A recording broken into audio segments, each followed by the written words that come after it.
子供たち出動。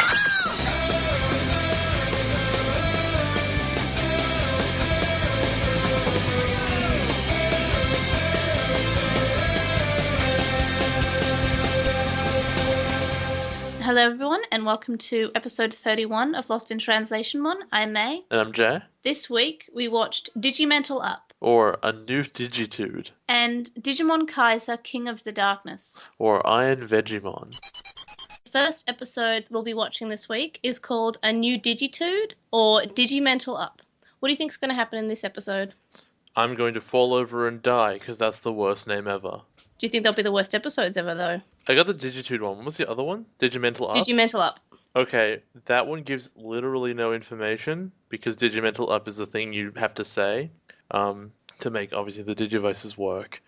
This, I mean, it would make sense to introduce this pace anyway, so I get the feeling that this is the episode in which, like, Kari and TK figure out that their things got upgraded because I guess they find eggs that go to their crests, and because they didn't have any more friends, they didn't have to inherit them. Right. A new Digitude. Yeah, that's it implies that what's the wording I want to put here? It implies that they had a previous Digitude and it has now evolved. Right. So it's talking about like them being upgraded as being the new Digitude, and you're saying that the Digimental Up title is a reference to them getting their eggs, or? To the best of my knowledge, yeah. Okay. I mean, it's mostly guessing, but that's kind of what this is all about, so you know. So if they do get like their eggs, do you think that means that their Digimon will evolve to their armor form? Yes, 100%. And what do you think they'll look like? Terrible. Let's see. Patamon. Oh god, I have no idea. What would Armor Cat look like? Because it wouldn't turn into like an angel with armor on. I am actually struggling to imagine what Gardamon could turn into. What about Patamon? I feel like it'd stretch out and get like a battle suit. So you just think a really expanded Patamon with a battle suit? Yeah, that's the best I got. Basically strap metal to him and make him bigger. And what about Tailmon? I just said I have no idea. That's why you prompted me the other one. Oh, okay. It's too hard to guess into the darkness. And maybe when I see it, I'll go, oh. But I don't feel that way right now. Do you think that there'll be new crests, or they'll be the same crests as before? They'll have their own ones because they're not gonna. It's not like all of a sudden TK is going to be reliability. Well, they could have invented new crests. There are other ones. I don't think they would have done it. I understand that there are random crests, especially fan-made ones, but I don't think that's what would have happened. Okay. Do you think it'll be a good episode? Like, what do you think it'll be out of 10? Legitimate, difficult decision to be made here. Let's see. I have not been particularly impressed by recent episodes. What, the first two? Yeah, I have not been impressed by the way the season has handled. You were the same about the first few episodes of Adventure. But there's a difference, and this time I care about the legacy that Adventure left behind. You care about Digimon? I care from a media perspective where you get into this new show, and it seems it has just not cared at all about its own show, and it's kind of its job is to care about its own show. Mm-hmm. So you'd hope so. Because of that, I have to imagine that I'm giving this thing like a 4, because whatever change is made is probably going to be nonsensical and stupid. So this will be a worse episode than the first two episodes we just saw? To be honest, I don't want it to be, but it probably will be. Anything else you want to say? No, these names are both pretty much nothing. They give almost no information. And moving forward in this series, we're really in your introduction period, in which, all the old kids are super useless, because if they were useful, you wouldn't need new kids, and then you couldn't make more toys. So you think that the original Digidestined are basically gone by this point? They've had their I don't think they're gone as characters. Or? I think that they're around to talk because they have knowledge, but they don't do anything because they can't. Right. So the second episode that we're watching this week is called Iron Vegiemon or Digimon Kaiser King of the Darkness. Do not make a Christopher Walken joke, please. No one can see him king in the darkness. Jeez. So Iron Vegiemon. Vegiemon was there was like red Vegiemon is like a big potato thing, right? Yeah, red Vegiemon was a red version of Vegiemon. Okay, so it's Iron Vegiemon. It's a God that King of the Darkness thing means absolutely nothing. Like, surprise, the bad guy is going to be in the show. Did you know that? So it's actually kind of a tough thing to guess, especially because Vegemon's such a weird generic enemy. Let's see, who would fight a plant? You got a bird, and you've got a fire guy. You've already just got all your kids in. I'm feeling like this is going to be your Daisuke focused episode. Yep. Because, I mean, first of all, you give me a plant enemy to fight with fire, which is always fairly strong. And at the same time, assuming you've already gone through all of the character introductions, Hmm. this would be the timing to start focusing on who they are as people, not so much who their Digimon are. Right. So it would be opportune. It'd be weird if it was out of order. Right. So, what do you like? Do you think that the Digimon Kaiser will do anything bad, or do you think he's just going to be Okay, there? very important question. Do you mean bad as in to say that he will do something evil, or he will be hugely stupid and I won't Yeah. like it? Do you think that like he'll Devimon this and basically you'll just say this is the worst enemy ever? Though we've already seen that he's definitely wants to harm the children more than Devimon did because he changed Daisuke to a cliff and then sent Digimon at him. But also, if he had all that power, he wouldn't have to be so dramatic about it. He could just insta-kill them. Mm. So it's also not convincing the way that it's been presented. I would say, I mean, yeah, honestly, I don't think he's going to be the smartest enemy we've got But he's because, also the Disc 1 enemy, presumably. yeah, it's true. But the problem with him is that he's presented as so strong that there's no reason he should ever lose. But we're going into this because, of course, he didn't just lose. There's a fight going to happen. Mm. And that shouldn't be the case. He should instantly win. It should be disgustingly unfair. Like, he But can alter the cliffs to like trap people and generate matter. If he can do that, he doesn't need to throw random Digimon at the kids. He can just crush them under falling rocks during the day. It's so easy. so do you think Vegemon will be on the children's side Not at or the all. Kaiser No. side? Definitely the bad guy. Right. No I can't question. remember what happens in this episode. Like, I can remember the last episode, but I can't remember this episode at all. Inspires a lot of confidence. I mean, it was a long.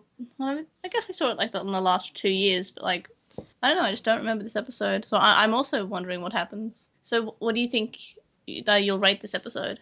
Um, I don't. How bad is it gonna be? Because it's not gonna be good. I'm gonna say a 5 out of 10, just like which I know sounds like a mid-range average, but I think I've been over this to say that 5 is actually not very good because you should expect a show expect a show to be good, and if it's 5, which is watchable, then that's not really worth your time when Mm. you've watched other good stuff. And also, we have seen that they have had really good episodes that rate 10, so it's not impossible. Very few, but yes, they have done it. Not this season, but I guess it's the first few episodes. It's kind of hard to tell. Yeah, but then 50 episodes later, we're gonna be like, this was terrible.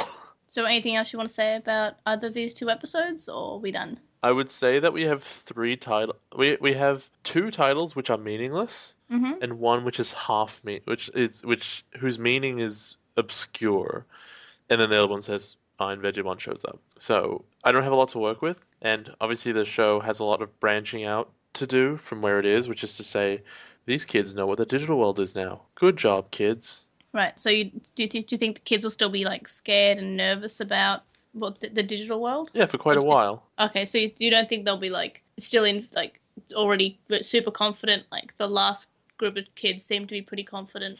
No, they were scared for ages. Then especially Mimi. Mimi was freaked out up until the 4th arc. Well, Joe and Mimi were probably like taking everything they seemed the most reasonable. Everyone else seemed like I'm just gonna climb a mountain. Let's go, Agumon.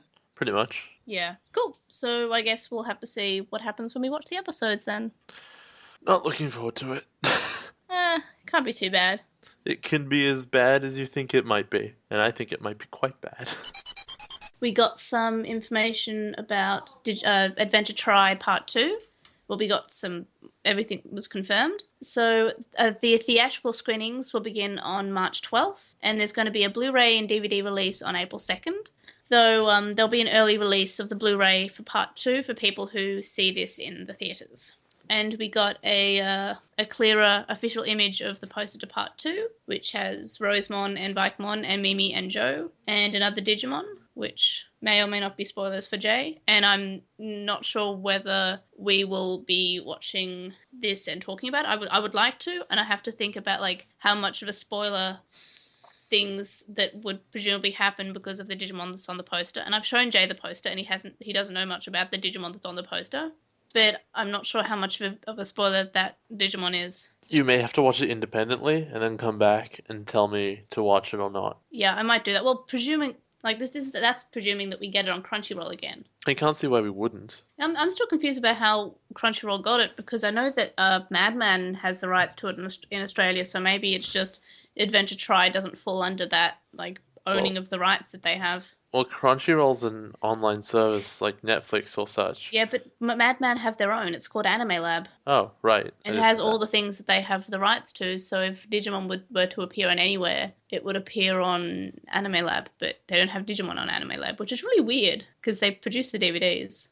And besides that, there was some merch that was announced. Like there's a black Agumon like pouch plushie, which is really cute. And there's also an Agumon and Gabumon iPhone 6 and 6S iPhone cases, which I kind of want to buy an iPhone 6 just to have that case. And there's also earphones which have Agumon and Gabumon on them. So I pre-ordered the Gabumon ones because they're cute. I prefer a Palmon one though. By the way, they're very impractical. You could not put them in your pocket if you wanted to. Oh, the cases, yeah, but an iPhone 6 doesn't fit in your pocket anyway.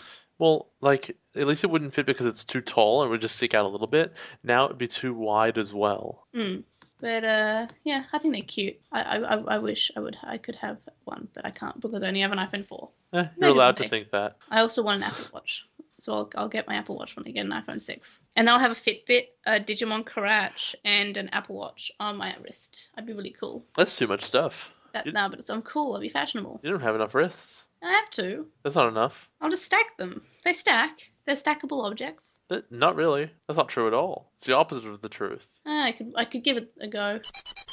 Okay, so our first message for Postmon Pat is from Anonymon on Tumblr. And they say, about where Yoli's dub name comes from, I've heard the same story about her name originally being Kyo. I think I read it on TV Tropes. I've also heard that where the Lee part at the end of the name comes from is from another prototype named Keely. One of the older games actually uses this name from her. From what I understand, Yoli isn't a real name anywhere, so I've been interested in where the dub name came from for a long time, and this is the closest I've come to actually learning the origin of it. So I think the game that the Anonymon is referring to is Digimon Battle card game for the PlayStation 1, because I vaguely remember there being Yoli in there, but her name's Keely. And this game came out probably just during Adventure, maybe after Adventure. I think after Adventure. But yeah, so Yoli's in it, and her name's Keely for some reason. So that maybe is her prototype name, and they went with Yoli for whatever reason. Like maybe they wanted to try and make it more close to Miyako with the Hyo part. What do you think? I don't know the history of the games. I didn't play any of them. I think obviously it's a possibility, but it's all really just hearsay and guessing. It's the best guessing we've got. Yeah. But I would like to see a developer be like, yeah, that's where it came from. Yeah, I'd like to know a real reason. I honestly can't believe that no one has asked anyone yet and not been just like, that's a really fake name. Where did you come up with this fake name? Kind of just want to tweet at Jeff Nimoy and says, hey, Jeff, do you know? You know how many problems of ours would be solved if you tweeted at Jeff Nimoy? You're like, hey, Jeff Nimoy, please, why? Why was the nameplate a love letter? Please. He's like, it was really important for my artistic vision. You have to understand. I'd like to speak to Jeff Nimoy. Seems like a pretty cool guy. Next, Anonymon says, hey guys, greetings from Canada. I just want to express how much I appreciate you guys spending the time to discuss both versions of the show. 02 was a really hit or miss season for me, and I think it was also had the problem of creative differences in the crew. And I think that might be true for the English version as well. Especially the Digimon movie had apparently a lot of creative differences with the dub. So yeah, and we do appreciate when people say that they enjoy the show, and we really do put a lot of time into it. Yeah, so I like it when people appreciate our work. And we thank you for your message from the mythical land of Canada. Canada, I've yes. yet to verify that it really exists, but I hear good No, things. I've been there. It was really cold, and within like it was the first like hour of landing, I apologized to an inanimate object. I was jet lagged, and I walked into a pole, and I said, I'm terribly sorry. And apparently, I'm more sincere to inanimate objects when jet lagged than I am to real people. And then, because it was the mythical land of Canada, the pole apologized back to you. And I was like, oh no, it was my fault. But yeah, it was really cold there. I stayed in the hotel room and watched Fruits Basket because I was 13 and didn't like the cold for some reason. And now I love the cold. So go figure. So, just a quick question.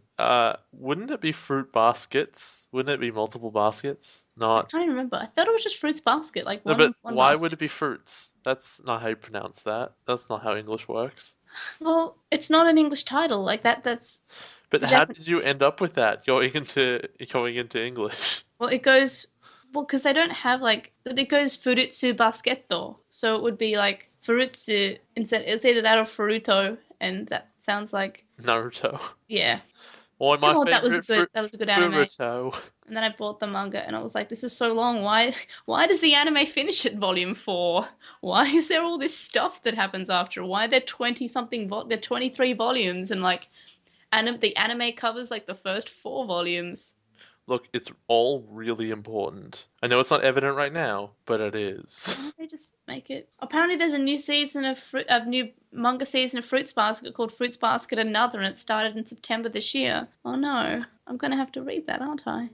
I guess you will. I love Fruits Basket. That was like, I think that was the first or second manga that I ever bought. The other one was It was. Ru- hang on, when I remember how to talk, I'll tell you. Rurouni Kenshin. That was really good. What? I couldn't tell you what you just said. I couldn't say what I said. Anyway, next question is from Kiyotakamine, and they say, how do you feel about Wormmon thus far? Obviously, he's barely gotten any screen time yet, but it's notable how Dub Wormmon seems to be more approving of the Emperor's wishes. But in the original version, he can't stop calling him Kenshan, and that's I like Wormmon. I feel sorry for Wormmon. He's very obviously abused, and I guess since we know that Ken is a chosen child, we assume that this is his partner, and this sort of shows what would happen if a chosen completely rejected their partner. It's really odd, like, because if that's the case, then this Digimon is like completely spineless. And I guess technically that's true. It Yep. is, it's got an exoskeleton. It wouldn't technically have a spine. But in all seriousness, he's not. I don't think he's interesting just because he's abused. It doesn't do anything interesting, and especially because in English he does seem to kind of approve of what's going on, despite how gross it is. It is difficult to like this character. I like Wormmon. Hmm? I like Wormmon. He What involves some Leafmon, who is a leaf. what about him do you like? That he approves of a crazy guy doing evil things to people? Well, That's because really fun. we did see that like the child will go along with what the partner will go along with whatever the child wants, and we saw that in season 1 with Matt, and how Gabumon just said, I don't know what you're doing, but if you want to do it, it must be the right thing to do. And you know what? That sucked then too. Yeah, but it's sort of like they're very loyal. They're basically dogs. They're very loving and loyal, and they'll basically do anything for you, even if you seem to be the bad guy. But yeah, Wormmon seems to be a bit like knows that he's doing the wrong thing, especially in the original. Next to Nonomon says, is Armor Evolution weaker than normal evolution, or are they still considered adult level Digimon? And if it's weaker, shouldn't Tailmon retain her adult level to even out the disadvantage? We had a whole she conversation about this actually. yeah. Also, she went through worse under Vamdemon, she loses the ring because of Unimon. It'd be better if she'd evolved to Plotmon. So actually, Jay and I were talking about how we would prefer if she de-evolved to Plotmon instead of just like being forcibly reduced to child level. But I think that the reason they didn't make her Plotmon is because the little children who have only seen Plotmon once wouldn't really understand. Like they'll say, "Who's this?" So she's kept it Tailmon for so they can recognize her, because they're worried that otherwise, if they keep her at Plotmon, that they might say, "Who is this Digimon?" And as for the Armor Evolution being weaker, yes, it is. I believe it's like a level between child and adult. And reason is Talmon's not considered an adult at the moment because she lost a tail ring, so she's basically a child Digimon at It the makes moment. no sense. Are all Garamon have this weakness where you just take the ring off and? Yeah, you asked it last episode. It's But like it's it's the source of their power. is that evidenced anywhere, or are you making that up because it sounds right? No, she says it. When? She In says they the all last have it? episode. No, well, we know that all Tailmon have it because we see Tailmon and they've all got it. But Tailmon are an adult level Digimon and this is her source of power. And you remove that power and she's a child Digimon again. Are there more sources of power for the other Digimon around? Yeah, we have other Digimon with holy rings and their sources of power. Okay. But yeah, I would think it would be better if she was Plotmon because she'd be a child level Digimon and not just an adult who's basically been declawed because she's a cat. She's been declawed, which is very cruel. Because when she goes to Angelwoman, or whatever her next evolution would be, is she also underpowered there, and now she's a crap perfect? No, because Angel Woman doesn't have that holy ring around her tail and hasn't gone. It's only Tailmon that's been reduced to a lower level. Alright, then my concerns for this episode are still totally valid. But Nefertimon is still an armor level Digimon, so she is a step below But that adult. one doesn't make any sense, because Well, she's still an armor armor Digimon. digivolving from an adult. Yeah, but she's not an adult power at the moment. But she is a level above adult because she evolved. Yes, but the armor level Digimon are still. So if she was doing it normally, She would be depowering herself. basically yes. That's really stupid. Also, Nefertimon and Pegasusmon are basically stronger together. Yeah, I also thought that was weird because I mean, and I get it. Evolution is not a technical term here. They did not actually evolve by normal methods, but you still have to think, how did it develop in such a way that they have this synergy between them? How did it happen? They've never interacted before in their entire lives because they've never met. Yeah. It's just really confusing. Most of this armor stuff is really confusing. The next Nonomon says, did the Diginomes or whoever created the Digivices copy the new ones from the Kaisers? So, and then the Dark Ocean that corrupted Ken's Digivice couldn't corrupt it after all. The Digivices to transform to seal their holy power, because wouldn't it be ironic if the bad guy accidentally gave the knowledge of the D3 to the good guys? I don't really understand most of that. What are the Diginomes? And there's more than one Kaiser? Did I miss something? No, there's only one Kaiser. You said the Kaisers. From the Kaiser's Digivice. Oh, okay. Yeah. And what are the Diginomes? That's kind of like homeostasis. They're like the overseers of the digital world. Have we seen them before? No. Okay. Anyway, so what the Anonomon is, I think, is trying to say is that when the Ken's D3 came before all the other D3s. So when in the 1-to-1 games, when Ken puts his original Digivice into the Dark Ocean, which we spoke about in the 1-to-1 episode, that it corrupted the Digivice, and then the Diginomes or whoever creates the Digivices for the Chosen and chooses the children, copied that sort of Digivice to help defeat the Kaiser. I think that's what they're trying to say. But the new Digivices actually haven't done anything. Yeah, they can open the digital gate on will. Oh, I guess that's applicable. Sure. Although Ty got in just fine. Yeah, but that's because the gate was already open. Whew. If the gate's open, someone with a normal Digivice can go in, but if the gate's not open, the D3 can open the Digiport. I can't tell if this is legitimately confusing and doesn't make sense, or if it does make sense, but it's so stupid and boring that it may as well not. It makes sense. The next Anonomon says, I agree with May. Iori should have the Digimental of Love, and Miyako should have the One of Knowledge. Seems the only reason it went to the opposite way was because of the gender. Miyako is a weird combination of Koshiro and Mimi, and the only thing she shares with Sora is a flying Digimon. Likewise, Iori barely interacts with Koshiro. I also miss the adventure element in this season since there's no real risk. On the bright side, I love Pegasusmon. So yeah, we've got quite a few people who talk about the Miyako and Iori having swapped over Digimentals. Well, I mean, the further thing she shares with Sora is obviously the love tag. I don't see the Mimi connection beyond what the English has stomped onto her for no reason. Yeah, well, we know more about her character later. We've only seen her in 4 episodes. I guess. Well, she does scream a lot, but that's mainly in the dub, I guess, probably. Oh, no, she screams a bit in the... She's a bit bratty, maybe? I don't know, but we do find more about her character later. The next Anonymon says, did Iori's outfit change when he goes to the digital world? Because I couldn't tell the difference as I can with Miyako and Daisuke. So it does change, but it changes from like sort of like a turtleneck with like leggings to like kind of like this Jedi outfit. And I think another person brings it up that Iori sees it more as it's a role that he has to do. It's something it's important, and it's something that he has to be prepared for and he has to dress up for, and it's like a job. While Daisuke and Miyako sort of see it as like a fun adventure. Let's all dress up and save the world, yay! And let's put on weird helmets. Yeah. Like giant weirdos. The Anonymon continued to say, on that note, why did Tekeru and Hikari's clothes not change? So I think maybe it's because they're not the new Digidestined and they first went to the digital world with old Digivices, so they didn't get to have that change. But that's just my sort of semi-theory to it. I don't know why they wouldn't have changed. You know what it is? They're weird enough as it is, to be honest. It's you know what? Yeah, they did they did wear some weird stuff, but you know what it is? It's just the writers going like, how can we get the kids into like interesting outfits? Wait, why didn't we do this last time? Oh, right, crap, and they just didn't think about it. Yeah. And now that they're thinking about it, they go, okay, well these kids need it. Well, we can't go back and change it from what it was, so let's just leave it. I don't invest a lot of. I don't think there was a lot of thought that went into it.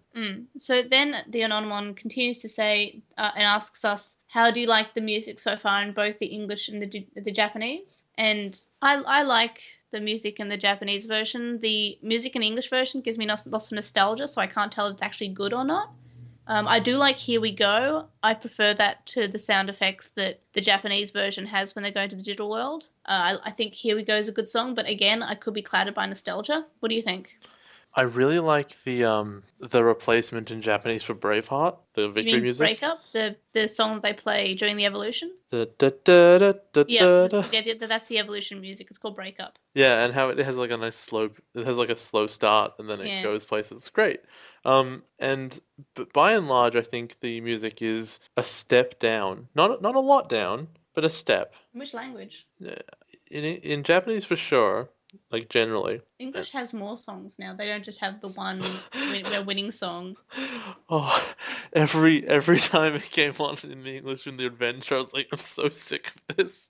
It was a new song each time. What? It was the fighting music in each episode has been different in the English version each time. No, not now. I mean, not in consistent. Adventure. Oh yeah, the Hey Digimon one. Because I think that played in every episode, right? Yeah, every episode. There were 54 episodes. No, every episode after they became Ultimate Level. Really? I thought it played earlier than that. No, because it mentions Ultimate Friends to the boys and girls, and they start that in the episode where Greymon becomes Metal Greymon. Okay, I guess it was only like 40 episodes then. 20. Now we're going to put up with going digital and we'll run around. So, yeah, that's going to be fun. Then the Anonymon continues to say, and do you think the new Digimon help the kids and complement them just like the original partners or not? We've had no opportunity to. Yeah, I don't think we've really seen them enough. Like, we haven't seen them really interact. I think Vegiemon and Daisuke are a cute, like, team. I don't know. They're just... Because they're both really impulsive and like, gotta do this, yeah! Why? Because we gotta. They're just really happy. I find them so frustrating. Like, and I see the appeal, why you'd say that they're entertaining, but at the same time, I was going to say this in the episode discussion, I'll say it now. The problem I find, like, one of my problems right now is that there was so much character development from season 1, where they started out as like these kids out of summer camp, and then, you know, they learned to deal with stuff, and they got much better. And then you get these kids, and Daisuke especially is just so much worse than anyone was in Adventure. So we got to see these people go from beginning to end and progress and become essentially adults in this quest of theirs. So we got to see these kids go from beginning to end. We got to see them have this hero's journey to become adults, and that was great. And now we got these new kids, and they're worse than the other kids were when they started. Yeah. I was happy with that they had progressed. I was happy that they had learned stuff. And not only does the show basically throw that away, and I've discussed this with you when you say there are answers, but I feel like the show doesn't respect what Adventure did. It feels, I mean, it's doing its own thing, and that's great, but it feels like it has no respect for the history that itself had brought in. Mm. I don't know. It's a feeling I get.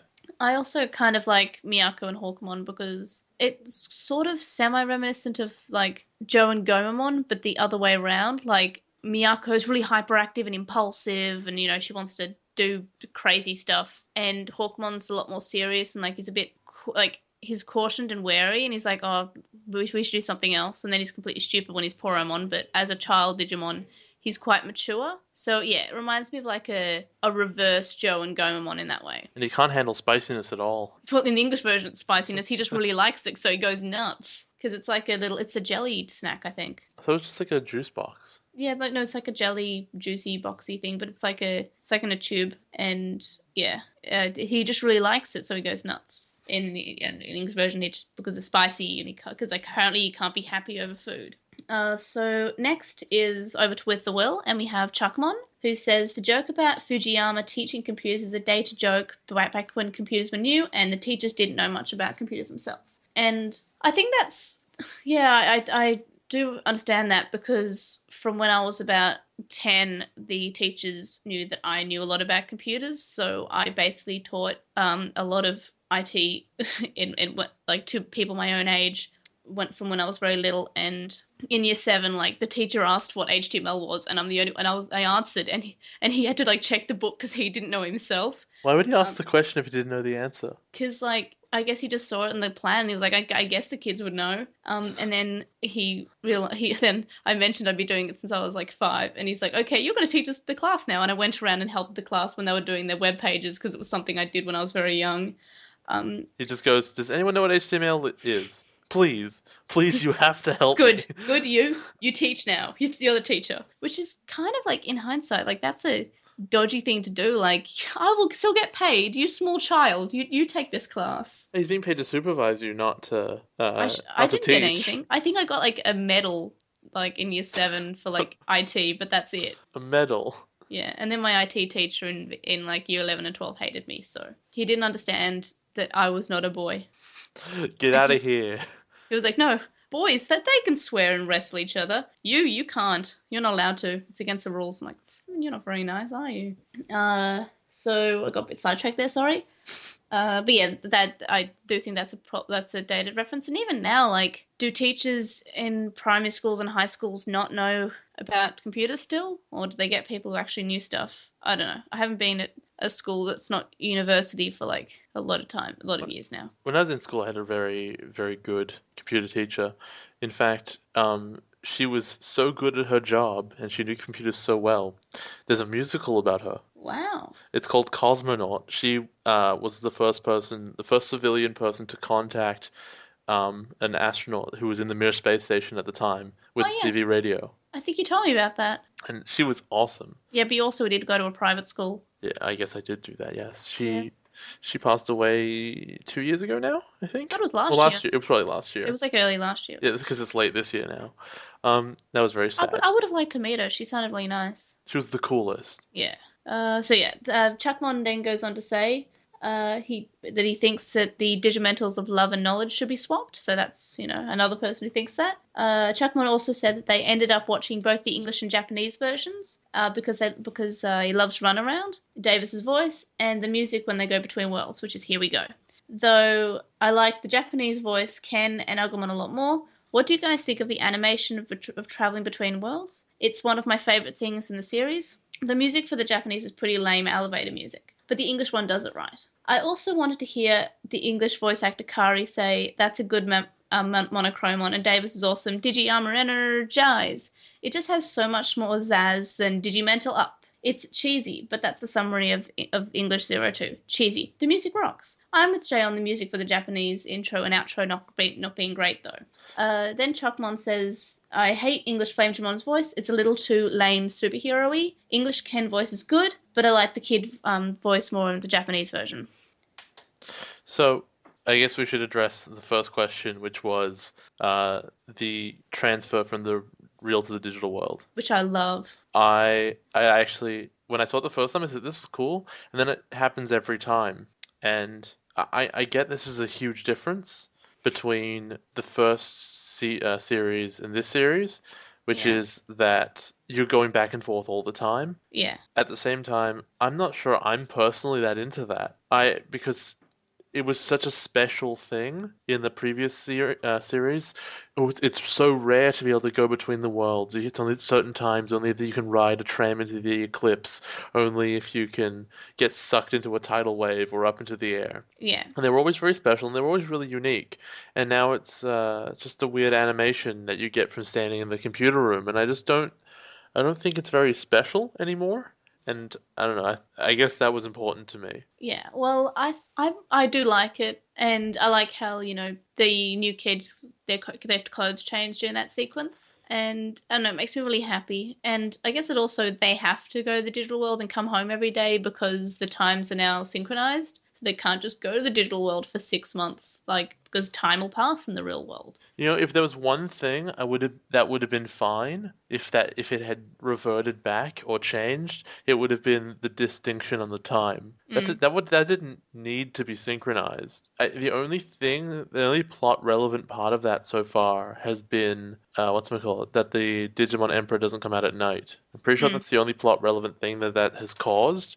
There hasn't been really anything going on in the real world particularly. You got to see Matt's band, I guess. And him being vain and singing his season 1 character song, which is cute because previously we've just heard this song being played on the harmonica, and now we actually get to hear him sing it, which is kind of cute. But it's also like he's singing about himself in his band. Also, his band has got a kind of cool / lame name because it's Teenage Wolves. He's Why a did they teenager change it as a to wolf. like Dawn of Knife or Knife of Dawn? Knife of Ramen, knife. I think it's Knife of Day. Knife of Day, Um, that's it. I thought it was implied that these were new people. Like he said that the last band had a falling out, and this is his new band. It's like an indie band. Yeah, and I guess the question was, I think they really, really overstate how popular his band is, probably, because he's in high school, right? He's 14, I think. He's a 14-year-old in high school. It might be like No, an in middle school. yeah, it might be like like a school thing, like that they're setting it up in the school hall. Because I know that does happen in Japan. Like they just set up the school band, like a band in like part of the school in like during festivals like Uh, Bokusai and that stuff. might be a cultural thing. I'm just looking at it though, and he's playing for a packed crowd of screaming fans who are all Dude, holding stuff up.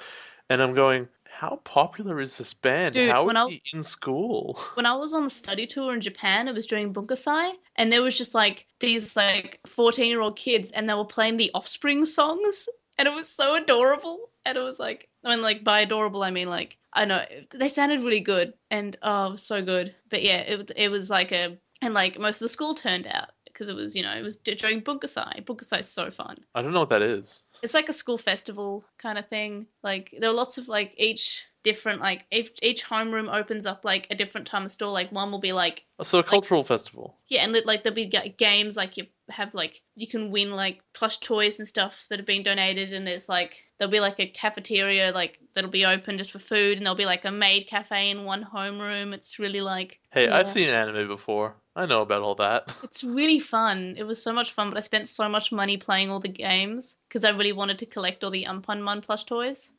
I think I missed out on like a few of them because some other kids got them and I was really pissed off. How dare But it they? was really sad because I really wanted to win this like I think it was a Stitch doll You're right, this does sound pretty sad. and like I wanted to win it, but you had to do like several different things, and like one was like draw kanji, but because like I only knew like 20 kanji, they said just write as many kanji you can in this time frame, and I did, and they're like, oh, you can write kanji, we're so proud of you. I'm like, yeah, but 10 of them were just numbers.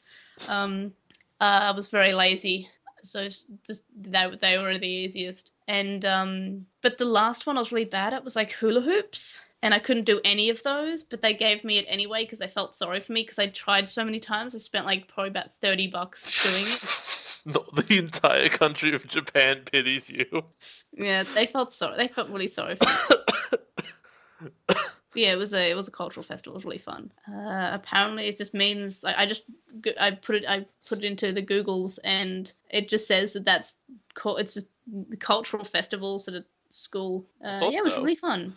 I really enjoyed that. Oh, I think I've also been saying it wrong. I think it's Bunkasai, not Bunku. How was I saying it? Was I saying Bunkasai? I was saying Bunkasai, right? I heard blah. Yeah, it's That's how you Bunkasai. pronounce it, right? Blah. Oh, apparently it's Bunkasai in junior high school and high school. In nursery school, it's Seikatsu Happyokai, and it's the same in kindergarten. I'm not going to pronounce that again because I probably pronounced that really wrong. And that means daily life exhibition.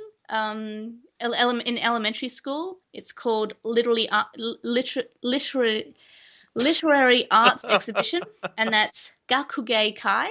Gay Kai. No, Gakugei Kai. Then it's Bunkasai in junior high school and high school. And then in university, it's called University Festival, which is Daigakusai. Wait, Daigakusai. Yes, because Dai means big, so it's basically big. Yeah, it's big. I mispronounced all of those. Just a little bit. I'm 90% sure I think I pronounced like the English words wrong as well. Hey, I didn't know you went and got yourself qualified as a butcher. I think I'm saying Bunkasai, right? Butcher Sai. Yeah, it was the point being it was fun. I liked it. What were we talking about again? Dude, it's the letter you were reading. Oh yeah. Next question is from Kanijo with the Will. And he says, I think you may have overlooked one detail that the dub unnecessarily changed or misunderstood, and that's that the adventure kids, except for Hikari and Takaru, are in high school. But in the original Japanese, they are in middle school. Maybe because high school kids are cooler or something. So yeah, I'm not familiar with the American schooling system, or that they just have really weird names instead of years. I think like soft people and Sophomores? Yeah, soft people. Okay, soft people. So, But apparently senior is not the oldest one or something, and it's like and junior isn't the youngest one for some reason. So junior and senior are actually senior is the oldest. No, I thought. Wait, what? I thought Yeah. sophomore was the. I have no idea. Sophomore is second oldest. And I thought Americans had It goes freshman, junior. What's before high school in America? I thought they go to middle another school. They have it. Yeah. So yeah, I understand what you mean, Kanejo. And it is a bit of a difference. I think it might just be that, and I don't know, because we're from Australia. In Australia, there's primary school and there's secondary school. There's no middle one. Well, sometimes a school will be split onto different campuses. Like there'll be the junior campus, which is, well, for my high school, it was junior campus, which is year 7 and year 8. And then there's the senior campus, which is 9, 10, 11, 12. But that's about it. It's still the same school. We don't change uniforms. We don't have an orientation. I think they take you across the road and say, this is the building. And you say, yes, I can see the building from across the road. That sure is a building. And yeah, but that's about the extent. Some schools finish at weird times. They'll say, oh, we finish here at year 10, but then you go to our sister school, which is year 11 and 12 or something. And some schools have they'll have kindergarten and then prep, and then they'll go all the way to year 12. Prep is before year 1, but after kindergarten, I think. I don't know. What were we talking about again? We're talking about if it's a difference, whether they said they're in middle school or high school. Yeah, so, yeah, maybe they wanted to... They also aged them up, I think, by about a year. And I guess maybe they said, yeah, high school kids, they're cool, and we have to make them older so they have more of a reason for not going to the digital world anymore. Which why don't they go to the digital world more? I guess because their Digimon are useless now.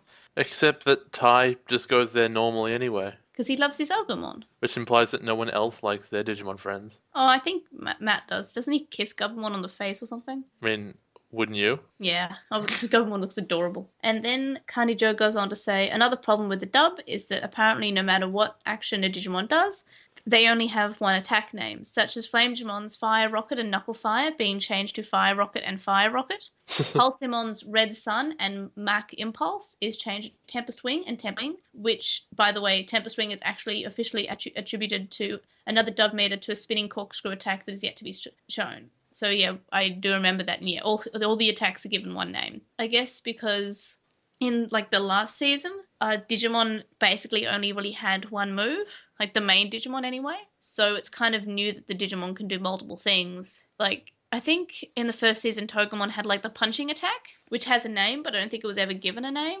But it doesn't matter that they have different moves because it's all the same. Like, Well, like different wings, the different like different attacks are different though. not significantly. Yeah, but they They're don't. really just hitting their opponents. Surprise. Yeah, but I think it is a bit of a change, and I didn't realize that change. Then Mark FBR says, because this is in reply to me saying, was the Digirap in all the episodes? Which, as I watched episode 3 and episode 4, the Digirap was not in the ending of either of these episodes, but it was in the ending of the second episode. So the Digirap did not air until the Digimon after the Digimon movie, and they likely produced it to have the Digirap at the end, but Fox Kids generally ran on air promos during the end credits at the time, so they likely didn't put in on a tape to send out after the first time they did it.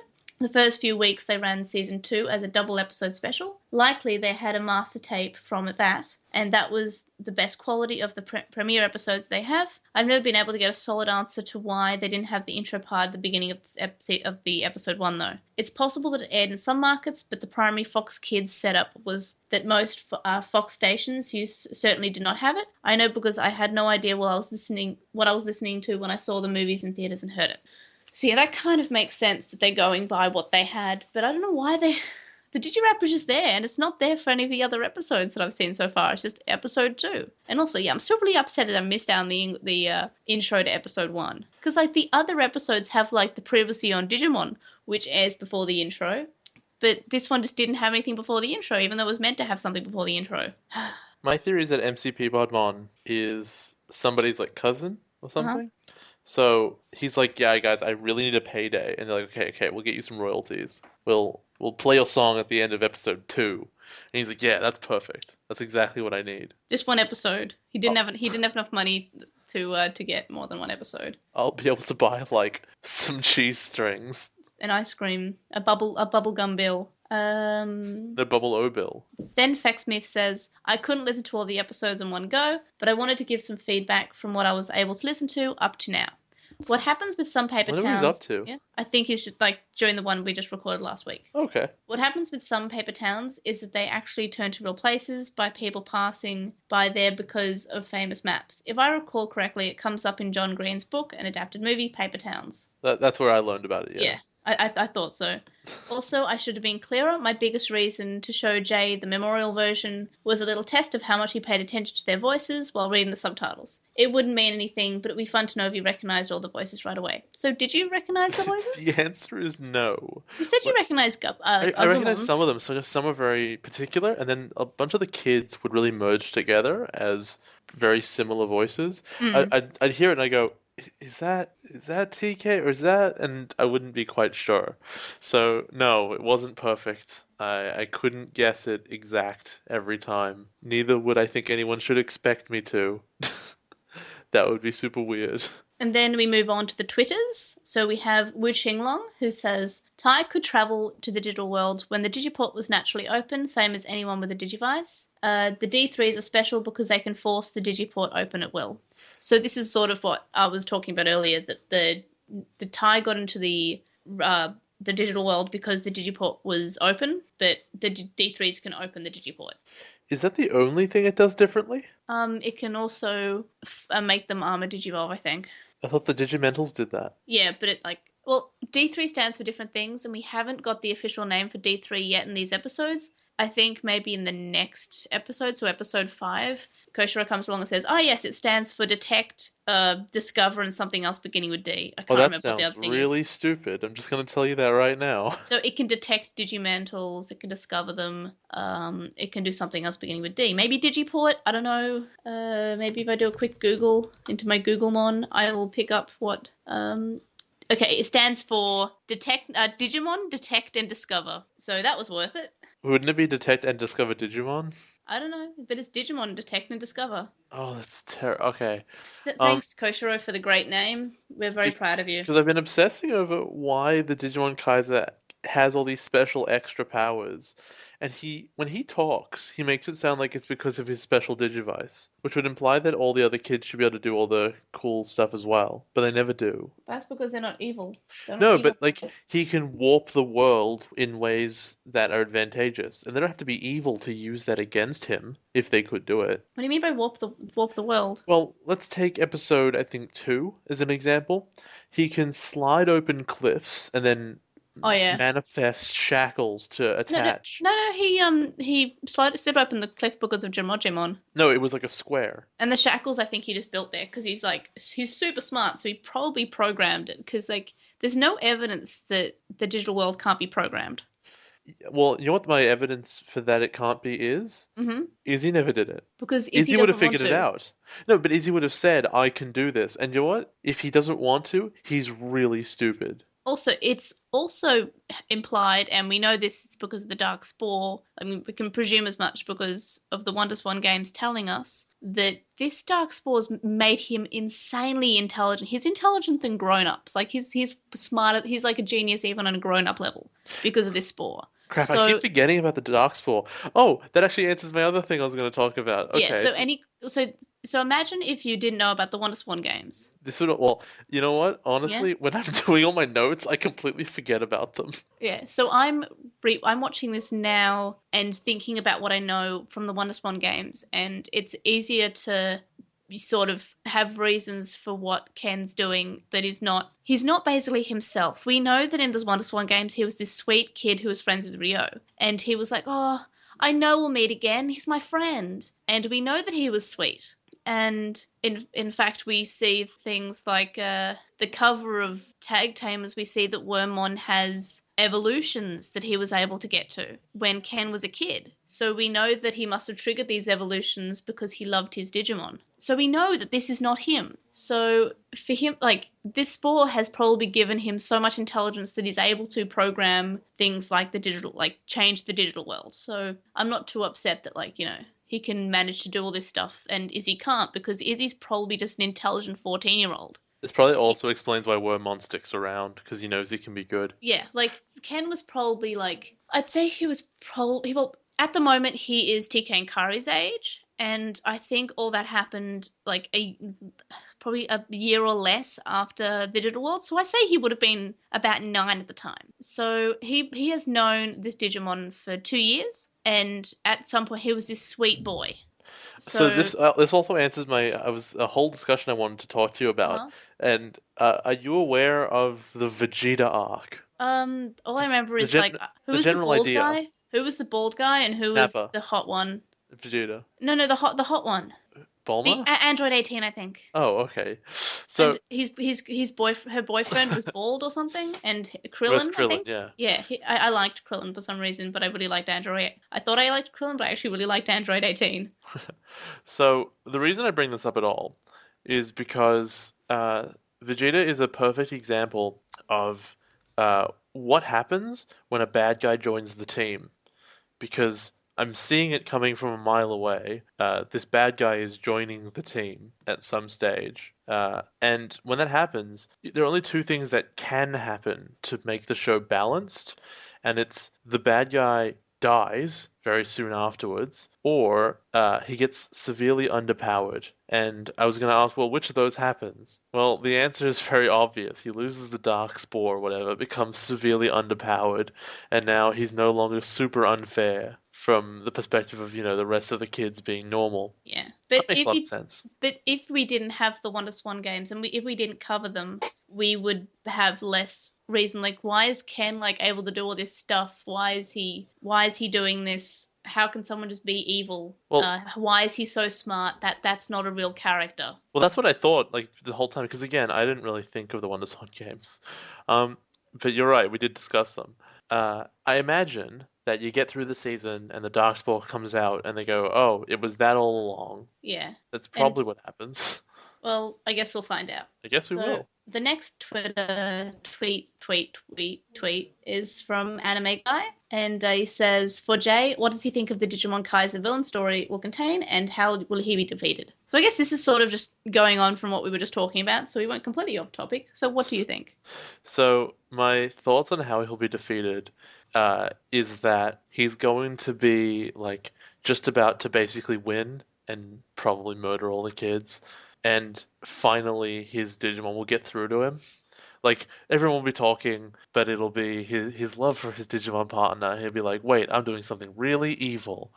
Um, I don't want it to be that they just fight him and they punch him so hard the seed falls out. It's probably what's going to happen, but I don't want it to be that. I can't actually remember. Okay, that's fine.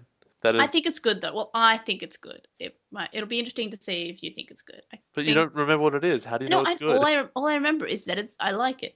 But I think I mentioned this earlier, like when we were talking about season 1, that it's different from how Tailmon is a bad guy and is defeated very quickly. It is different from that, which I think I prefer this way. Like it's not really about, oh, I'm a good guy. I'm not evil. I can be good. It's yes. I mean, I guess that's kind of a spoiler. Is it a spoiler? Okay, so it's what I said. It's they punch him really hard, No, and the seed falls out. I'm not saying that. I'm just saying that like it'll be interesting to compare that to how Tailmon was defeated. Well, air quotes defeated. Yeah. Well, my thoughts on it then are that it's probably he's punched really hard because they didn't have to actually fight Tailmon. Okay, so that's about halfway through the Postmon Pats, and it's now Jay's God, turn we've been to going start. for so long already. Yep. And now it's Jay's turn to do the Gmail emails and the comment on Reddit that we have. So we got an email from John Summers, and they just talk about things that they liked about O2. They like that there's a human villain, that the Digimon Kaiser is the fact that he's an evil chosen child and doing so many despicable acts, just the icing on the cake, and makes him delightfully evil to watch. And I agree that the human villain is a very interesting way to go. If you're going to open up your new season with a unique villain, this is it's probably cashing in on the best possible idea, which means it has to go really well. And because I know what the reason is, because he's got an evil thing in him, I guess it's fine. But up until if I didn't know the thing of the WonderSwan games, I'd be really annoyed watching this, and I have been because I keep forgetting.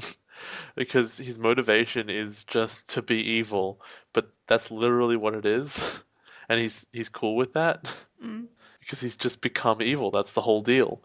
They go on to say that Armor Evolution was an interesting break from the norm. It's a curious alternative to normal evolution, and John Summers likes the child and armor theme that goes with it, which I don't know what they're talking about. Child and armor theme? Am I missing something? Hang on. Do the kids get armor at some point? No. Okay. Oh no, it's it's the child Digimon, but it's wearing armor. That's what it looks like, especially with Flamedramon. Kind of. I mean, he's How? hugely stretched out and he's much taller and has a different shaped face and stuff. Yeah, But but I think that's what John Summers means. perhaps. I forgot to mention, but I mean, we did the synopsis and you asked me what I thought people would look like. Yeah. So I may as well say it now. I totally didn't call that Palmon would turn into a horse. You mean? Oh, that's. See, I was reading your notes from last week, and you kept on saying Palmon. Do you mean Patamon? Yes, Because you just said Palmon. I was I like, do keep saying that. yeah, in the notes you were like, yeah, and Palmon was really happy that they defeated the bad guy, and I was just like, was she? Was she in the episode? Did I miss something? Oh right, you mean Patamon. They have really similar names. Leave me alone. Palmon's like so much better though. Because if I say, oh, Palmon's Armor Evolution, really? Oh, I'd like to see that. Oh, it's Yeah. the best one. Actually, apparently that Palmon's Armor Evolution like shows up in a CD drama, and it's like Chia Galmon or something. And she uses the Digimental of Purity, and she becomes a cheerleader or something. Oh, And that's I'd really like to actually see that. That sounds awesome. But yeah, Does- continue. Anyway, so and then they go on to say the things they dislike is that Digimon are largely still a mystery to the general public, and asking how can this possibly be? They witness fights with the Dark Masters and Apocalypse. So how are the children not celebrities at this point? And John Summers, I agree. And I was talking to May about this beforehand, and she's super sick of me talking about it. So I'm pretty sure it's explained, and it's like it's probably just Jedi. Like I think we can just like agree at this point that Jedi probably came along, went to the normal people and said it's because of a prophecy, and they just was like they were so bored they just like that's not okay. That's not a reasonable explanation but it's in a any way. prophecy. Furthermore, they say the sidelining of the first season cast, which I think I talked about just before. Yeah. The first season partners have their ability to evolve past adult info removed because the writers didn't want them to overshadow the new kids. And Yeah, that logically, definitely. while this would be a problem for the first season kids at first, once an area is clear of a dark tower, the first season children would have their partners evolve to their perfect and ultimate levels and defeat the Kaiser very quickly. Yeah, and And that's like, what would you want to watch? Like the bad guy being defeated in like 2 episodes, and every bad guy like not being a challenge. Like, well, in that case, just write it better. You can tell this story and have the bad guy be intimidating and just have something going on with the kids.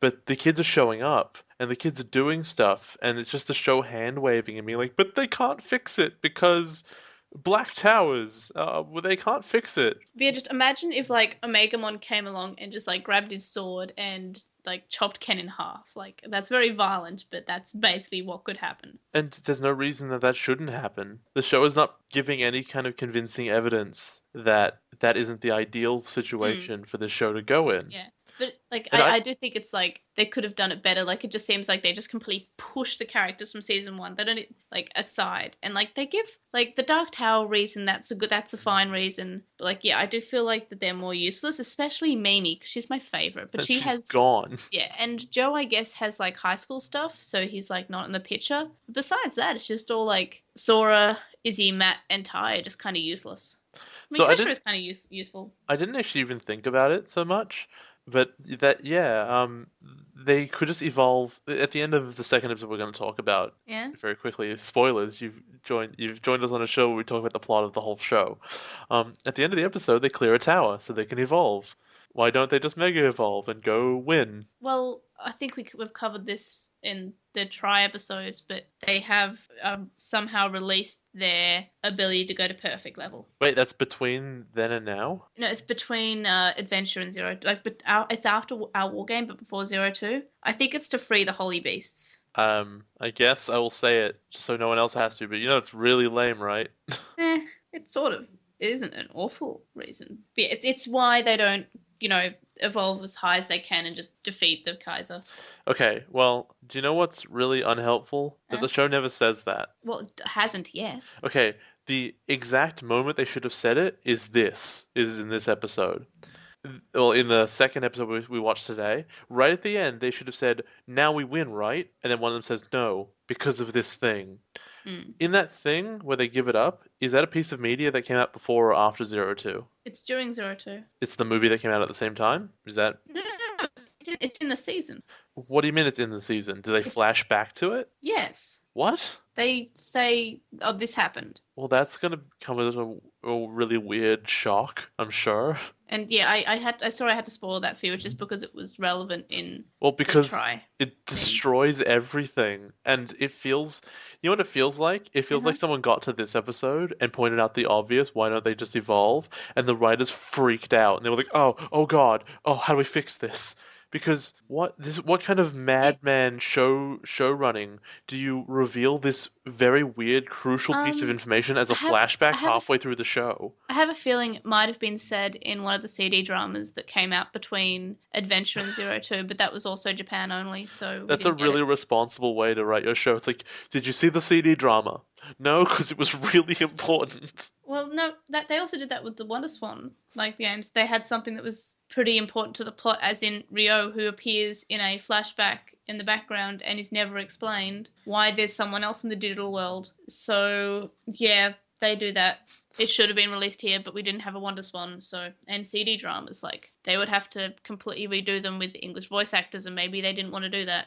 I would have liked that though. Okay, so I I would think love to do a fan dub of CD dramas, but I have a bad voice. I think that means we've pretty firmly established there are really serious flaws with the way that season two has been handled. Like we're 4 episodes in, it's already extremely obvious that there were some very, very poor decisions made Mm. in the way they framed like the plot, in the way they've handled the giving of story, where they say, you know what, this doesn't make sense. It'll make sense if you try this other media that may not even be out in the country you're in. It may be inaccessible to you to make sense of any of this. And I get it's a kid's show. You just wave your hands and say it's for toys, though. But there were enough good episodes of series one that tied everything in so well that, and kids shows nowadays are so strong that O2 doesn't have it should not have an excuse for what is, I think, these huge blunders that are going on.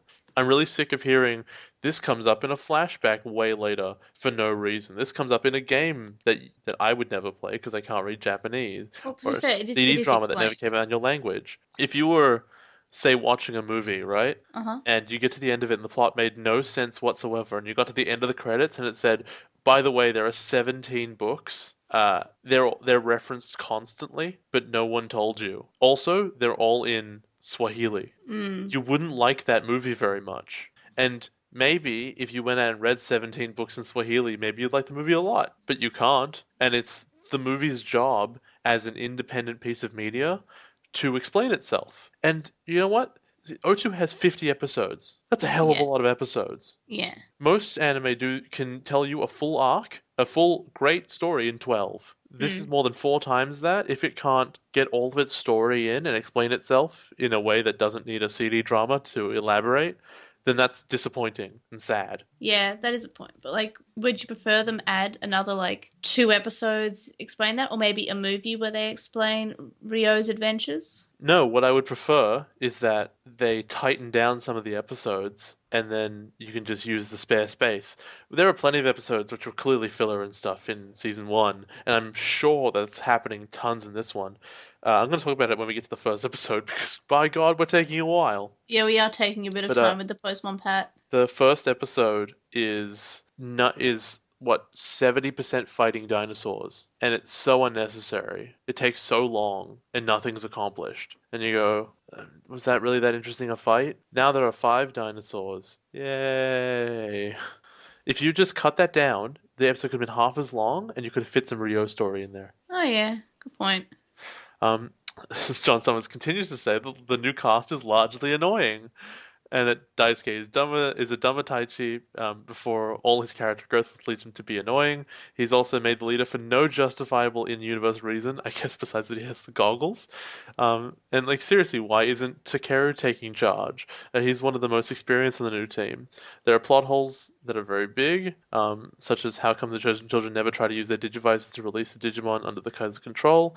It worked on Leomon, so why not try it again? It would make sense why the new kids don't bring this up, but the first chosen children don't even suggest it as a possibility. Maybe it doesn't work like that because they're Okay. not like super evil. John Summers, I agree with pretty much every point you've made, and I really appreciate that. This is a huge list. Yep. Like he never bought. I'm gonna just summarize them down a bit more. It never really bought Davis as the new tie. Wait, can I just stop you about the leader thing? Yeah. I actually think that TK I don't think is brave enough to be a leader sort of thing. Like, I mean, he's fine, but and like it would make sense for him to be a leader because he's the boy. Like you can't have a girl leader. Like Kari couldn't possibly be the leader or anything. Kari would make a better leader because she's Jesus. Yeah, that's basically my point. Like I would like Kari to be a leader because like her brother should say, "You now have a new Digivice. Here are my goggles. You can be the goggle kid now. You're the leader now." That would be But so cool. And like she'd go around because she's tough now. She's sassy. She's not like this 8-year-old girl who just sits in the sidelines. Or even like Miyako, she would be a good leader. I think even Iori would be an okay leader, but no one in the English dub, no one listens to him because he's young. Yeah, and that's just how that goes. But just Continue. That was my point about Hikari No, I or totally Miyako agree. being leaders. I think Kari would be a cute leader. Kari would be probably a really good leader. She's positioned well. She has probably the most experience with Digimon out of anybody. Definitely in this team, because she was also in the prequel movie. Yeah. It'd make a lot more sense, and no one respects Daisuke on this team. So, and at least Tai got like an episode where everyone kind of recognized him as a leader. Whereas in this one, it was just Tai being like, take these goggles, that makes you the leader. Democracy. And they all want to say that when they first saw the show, they wanted to like the new kids, Davis excluded, and they're glad that May got some representation. So it's a shame Yoli was the only game in town. Did you say you're reading Edgar's Oh, now? damn it! I told you not to get confused between the different names. Okay, Edgar begins. Okay, that's why I thought it was so long. Yeah, it's Edgar, and then that goes on for a few lines, and then it's SP. I'm really sorry. Yeah. So Edgar never bought Davis's new tie. So apologies. And then they go on to say that when they first saw the show, they wanted to like the kids, Davis excluded, and that they're glad May got some representation. So it's a shame Yoli was the only game in town. The only game? Does that mean am I missing something? Yeah, be the only game in town. You've heard that phrase before. I got nothing. What is It's that? it's like the only thing going on, the only game in town. Like, if you're going to like a country town and there's like there's one restaurant, it's the only game in town. It's the only thing that's happening. Like Right. you might want to go out for the night, but the only thing that's on is like it's The a hootenanny. pub crawl. The So yeah, hootenanny. have you never heard that term before? I'm gonna go square dancing. I think maybe. there are a few phrases you've never heard. Like a few months ago, like you hadn't heard of the term that Fexmere used, which was it didn't phase you. I know that one. Yeah, because you were confused. You were No, like, I oh, didn't. but no, but you said, is that like setting your phases to stun? And you were so confused by the concept. I think there was a context difference, maybe. I don't No, know. it made sense. So, It's just Jay doesn't know understand idioms or at anything. least I know how to say wrists. I was tired at the time, and they also sound like arm ankles. They don't sound like that at all. They look like them, but that's what they are. What did you call memories? Like head art? No, was that me? It was you. You forgot what the word for memories was. Okay, I get tired and I forget words. So Edgar goes on to say that Yoli totally got the love crest because she's a girl. Even the way the two new kids are presented primed Edgar to think that Miyako would be Koshiro's counterpart. She's fixing the computer and everything. It makes much more sense. And on Gardamon, she's still suffering from Sixth Ranger syndrome. I don't know. It's a TV. It's a trope on TV tropes. Oh, I thought it was this. Oh, it probably is related to the Power Rangers, but I don't. Yeah, it is. I think it's like the sixth person is like not really as important as the other ones. Well, okay. I thought the Sixth Ranger was the green one, and he was the best. I have no. I all I remember is that everyone said that I have to be the pink or the yellow Power Ranger when we played, and I didn't want to be them because they were bad colors. I wanted to be like the cool colored one that was like blue or something. Oh, actually, blue would have suited you because that's the nerd one. I'm not a nerd. I'm really cool. But yeah, continue because otherwise we'll never get through Postmon Pat ever. Speaking of Cody, May, it's the European Spanish Cody is ultimately referred to as a girl. I think we've covered this before in like one of our older I don't know who episodes. Cody is. Cody's Iori. Oh, I just And think of him as Iori. Yeah, I think a few months ago I said we covered this, but I said there's a character later on who in the Spanish dub was like a girl because why not? And then And they it's go on to evened say it that Yoli might be a shortened version of Yolanda, which may be a shortened version of a Spanish name. That one seems a bit of more of a. You know what? It's not quite as much of a stretch as the other one, but the other one seemed more believable because it had details that were backed up elsewhere. Mm.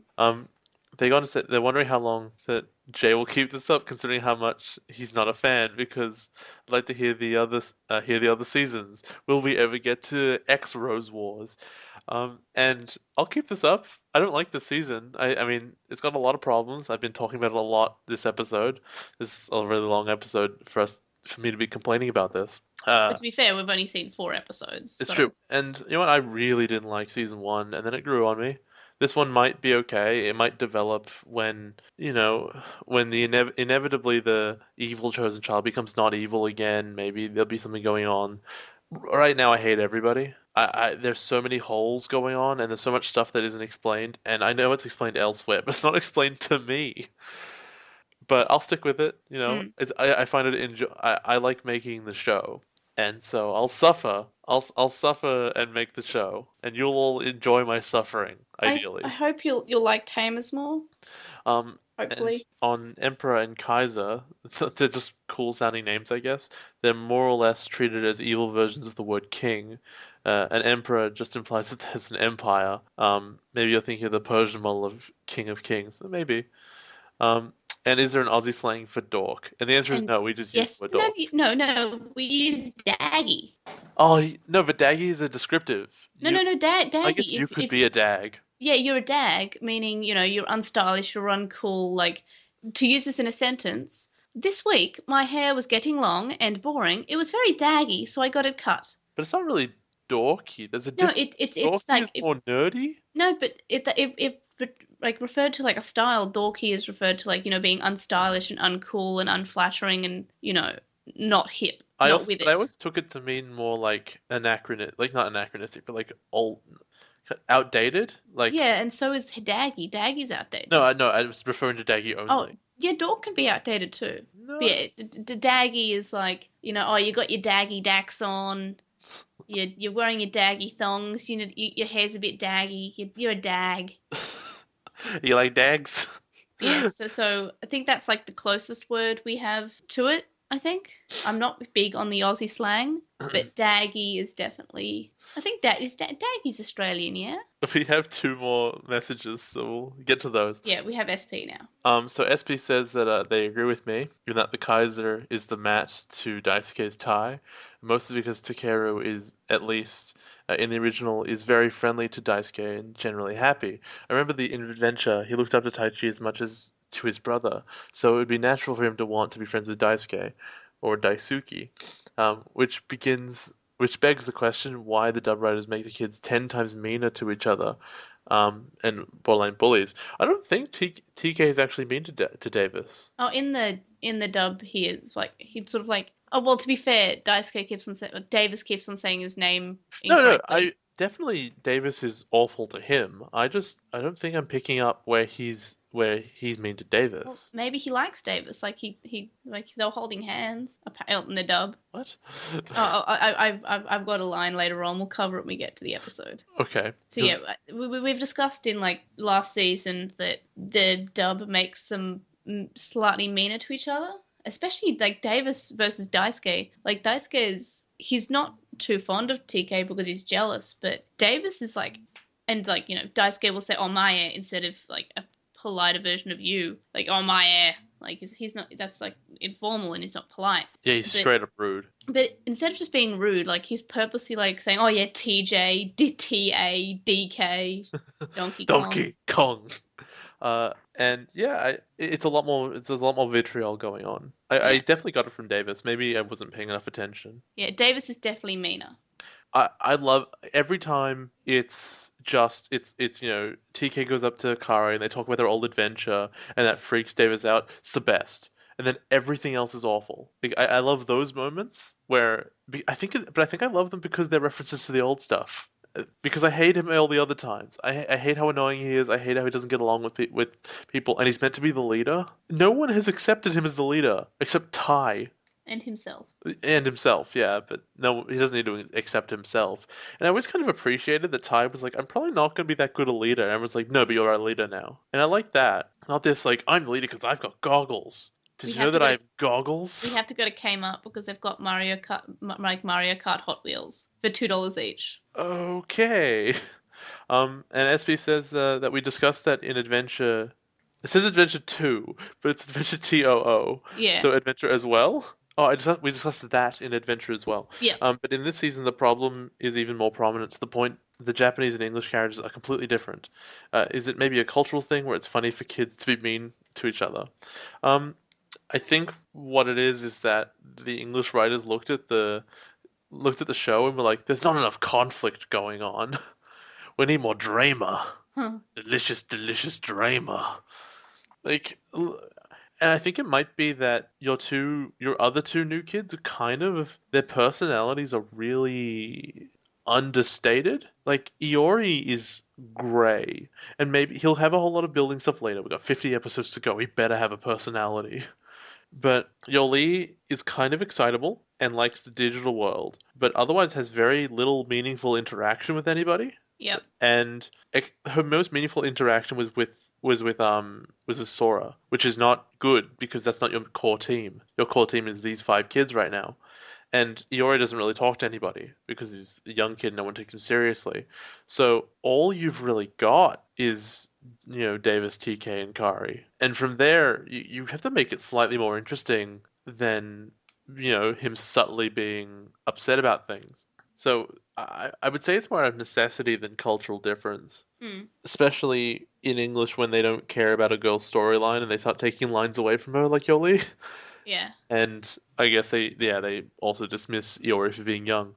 And finally, we got a message on Reddit. I should go on Reddit more. From Dot Yawning, Do Yawning, I read it as dot Dot yawn. Ya Winning, maybe who knows? That the kids' clothing when they enter the digital world change based on how they want to appear. I believe, going on memory here, maybe Iori sees it less as an adventure like the other two do, and has more plain clothes because he sees it as more of a duty based on what we know of him in future episodes, which I don't yet. So I guess I'll find out. When it comes to why everyone doesn't remember the kids as heroes, there's one name that can be used to explain that. Starts with G and it ends with Nai.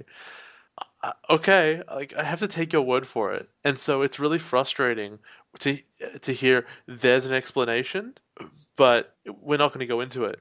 And what I'd really appreciate is if the show just said it once, was like, we should be famous, yeah? No, but then that thing happened. Okay. And then they'll refer to it later. But they just haven't. So I'm 4 episodes in, and it's an hour and 20 minutes of watching this show, and that whole time, even though you know there's an explanation coming, because people have told me at this stage, it's still frustrating. And you know what? If people hadn't told me, I'd be so angry because it was such a big deal. Anyway, I've talked about it enough. And finally, they say that as for Dremogemon slash Digmon confusion, funnily enough, the latter evolves into the former in Savers and the MMO that uses Savers as a setting. That's season 5 and the MMO Digimon Masters Online. Was it good? I assume you played it for like 6 years. Yeah, it's really it's still going. I It's assume pretty you good. played it for 6 years. Yeah, I've played it at your house before you knew Oh, what that Digimon was. thing. That thing's ugly. Yeah, well, I like it. Though right now I'm just playing Digimon Heroes Forever. This week for I Will Show You DigiWorld, this was another of my suggestions. I showed Jay the opening to a game that I loved as a child. It's called Digimon World 2003, but I think it came out as Digimon World 3 in other places because they had a Digimon World 2, which never came out for us. So I showed him the English version, which I grew up with, and the original Japanese version. And what did you think? So I kind of told you in brief, but it's the most 90s thing I've ever seen in my life. Okay, so you've got your main little heroes, and one of them's wearing this stupid little beanie because that's what you do in the 90s, apparently. Um, and there's this purple dude on a motorbike who's like given like a smirk because again, it's the 90s. And there's whatever Godzilla Gundam going up in the background, and he's got his leather jacket and his stupid purple face. Uh, and I don't understand. The bear, I think, transforms into the weird Holy Knight, Yeah. except that it wouldn't be the bear because it has the red dinosaur face, which is a different Digimon, not the Well, bear. it implies that they fused together to become that Digimon. Oh, I didn't know that it implied that. Okay. Yeah, it's Agumon that doesn't evolve into either of them. It's just Bearmon and Gilmon. Bearmon. I I guess think that would be the name. it's also Kumamon, but it depends on the English because there's another Digimon called Kumamon in the English version, but this Digimon's also Kumamon, and it confuses it, so they switch the names, and one's Bearmon and one's Kumamon. It does sound confusing. Yeah, very confusing. And then we have the Japanese version, which is sung by Watakoeiji Aimaida and Takoyashi Tanimoto, and they've all sung songs for Digimon before. So, which opening, like the song, did you prefer? I really prefer the Japanese. It's just got a lot more energy to it. It felt, God, I don't remember what I told you what it felt like. It was You just like, said it was JRPG, like an actiony JRPG game that gave yeah, you it sounded feel. like battle music, and it sounded a lot more intense, which is, I guess, something I would prefer. See, I think that the English version goes better with what's happening. Like, it's clearly like they've made the music just for this and they're not going to use it anywhere else. Like, Miracle Maker is also a song that you just listen to. But this song, I mean, I also like the original because of nostalgia reasons. So that could be completely clouding how I feel about it. But I don't know. It seems to go really well with what they're doing, and then Beelzemon comes around on a motorcycle and he's all like, I'm so evil. I have a smirk. I'm one of the baddies. Yay!" The baddies. And then Galactamon comes around and like, "Roar! I have big claws and I'm really evil looking." And like Dukemon and Beelzemon go, "What's that?" And also Agumon just disappears. I guess he must. His his home planet calls him. My home planet needs me. So Oh, I love if that. if you want to send us any messages or suggestions for I Will Show You DigiWorld, you can email us at lostintranslationmon@gmail.com. We have Twitter, Tumblr, Facebook. We have a discussion thread on With the Will. You can comment on this episode on SoundCloud. You can message us on SoundCloud. And we'd appreciate if you reviewed us on iTunes and Stitcher. Also, there is a Patron IRC exclusive that you could also talk to us on, and I'm sure Jay will get on one day. I'm on. Link it to me at some point. I thought I did. You didn't? I'll link it to you again. Alright. First episode, I realised that Airdramon is in the opening credits in Target, so that's good because I like Airdramon. Aidramon's the best Digimon. He's on the side of the bad guy, but it's cool because he's cool Digimon. A+. So, what's the big blue one with the black armor? What do you mean? It appears to be like a Flamedramon evolution. Oh yeah, maybe. Oh, maybe. I'm not going to explain anything that hasn't been said in the show. So the credits spoils. Guess what? They spoils a lot. It does appear to do that. Yeah. Also, like the eye catcher where the ad break's supposed to be shows all of them except for Wholesemon, but shows another Digimon instead of Wholesemon, which is unusual because we haven't seen the other Digimon yet. And we see Digimon, we see Flamedramon, we see Nefertimon, we see Pegasusmon, and then we see another Digimon who's not Wholesemon. Which one's Strange. Wholesemon again? Hawkmon with the Digi-Egg of Love. Okay, sorry, I'm really bad at remembering because they're all new.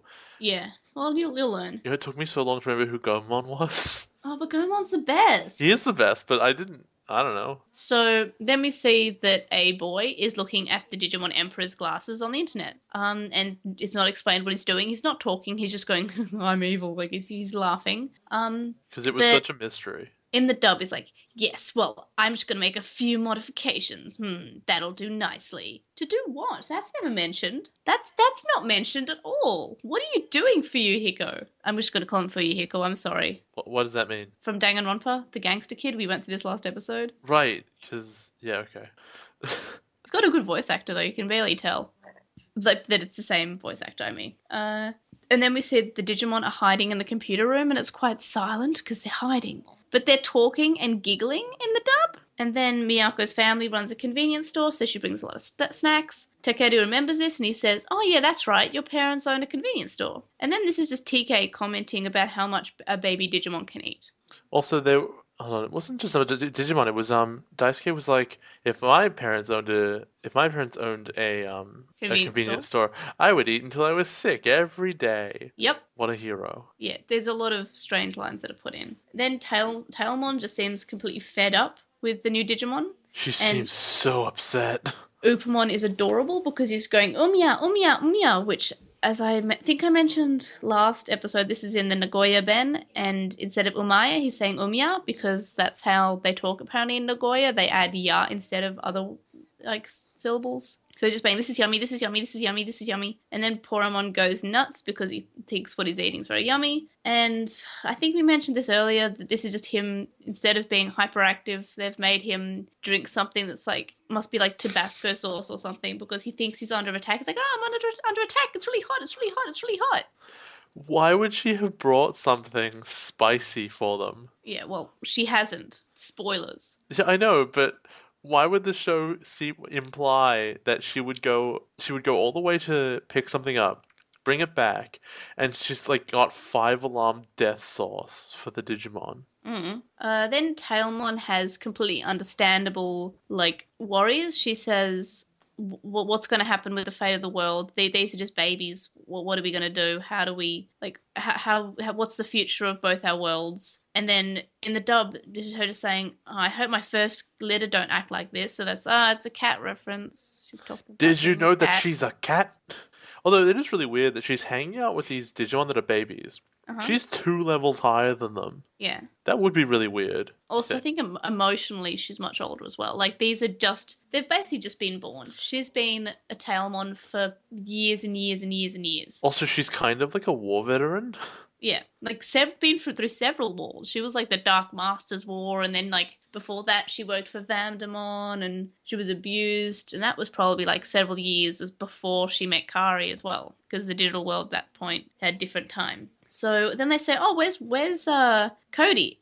and in the dub, Yoli says that he's still eating his carrot. So it's a tomato that he's eating. It's a cherry tomato. No, it was. To be fair, she says last time I saw him, he was chewing on carrots. No, he was still eating his carrot, and it's Yes, a but that was tomato. last time I saw him. So when you cut to him now, and she's not currently looking at him, he can be doing anything. Yeah, but he's still eating he's not eating a carrot. He's eating a tomato. Yes, it is. It is different. But to be fair, and let's be honest, I'm not often fair.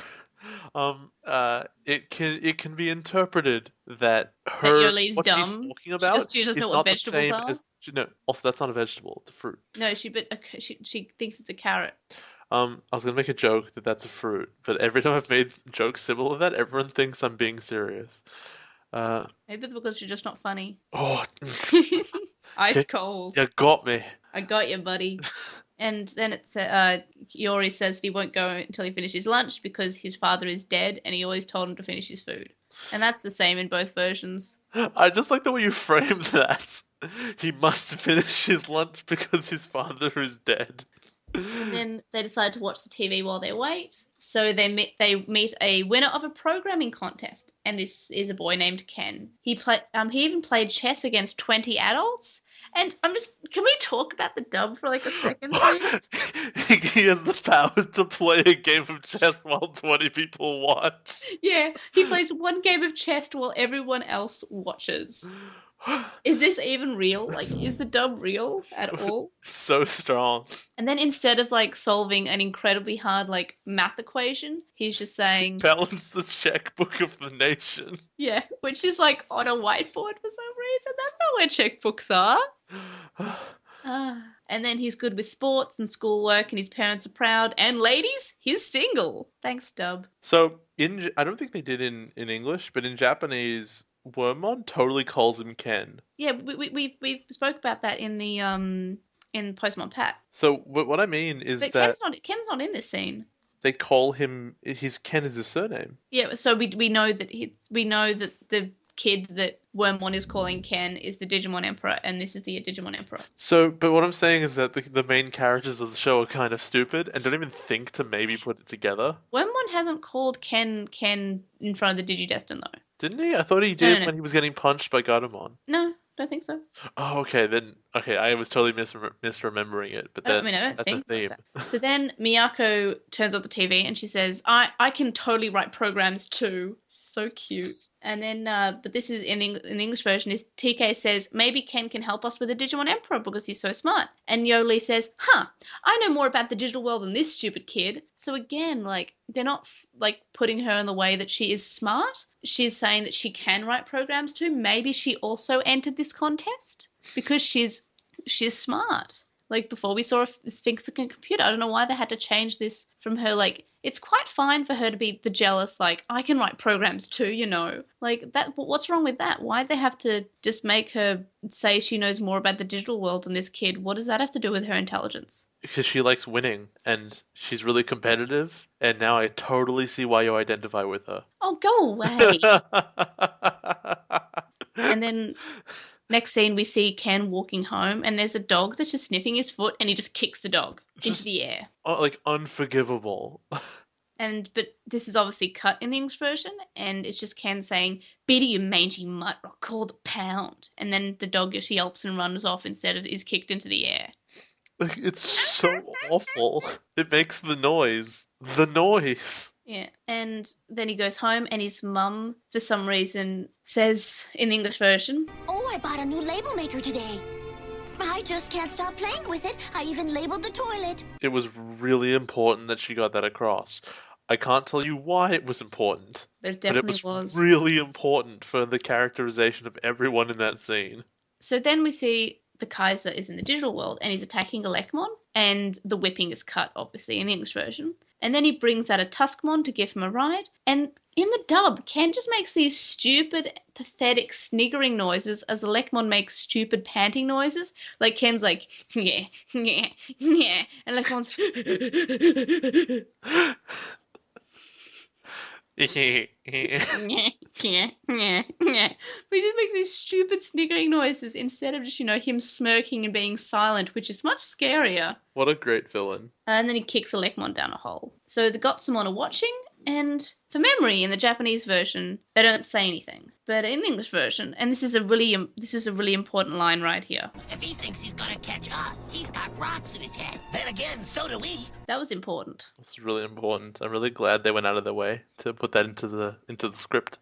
It was very important. So yeah, another Lekmon comes out who is said to be a friend of the other Lekmon, and the Kaiser makes the Lekmon that's under his control with the Dark Ring fight, and then he catches the Gotsumon, and he catches two of the Gotsumon, and he makes them fight as well. So the children arrive, and their Digivices say that there's a new Digimental around. The Kaiser's Digivice says that the Chosen are in the digital world, and the kids are talking and wondering what Digimon will be born this time.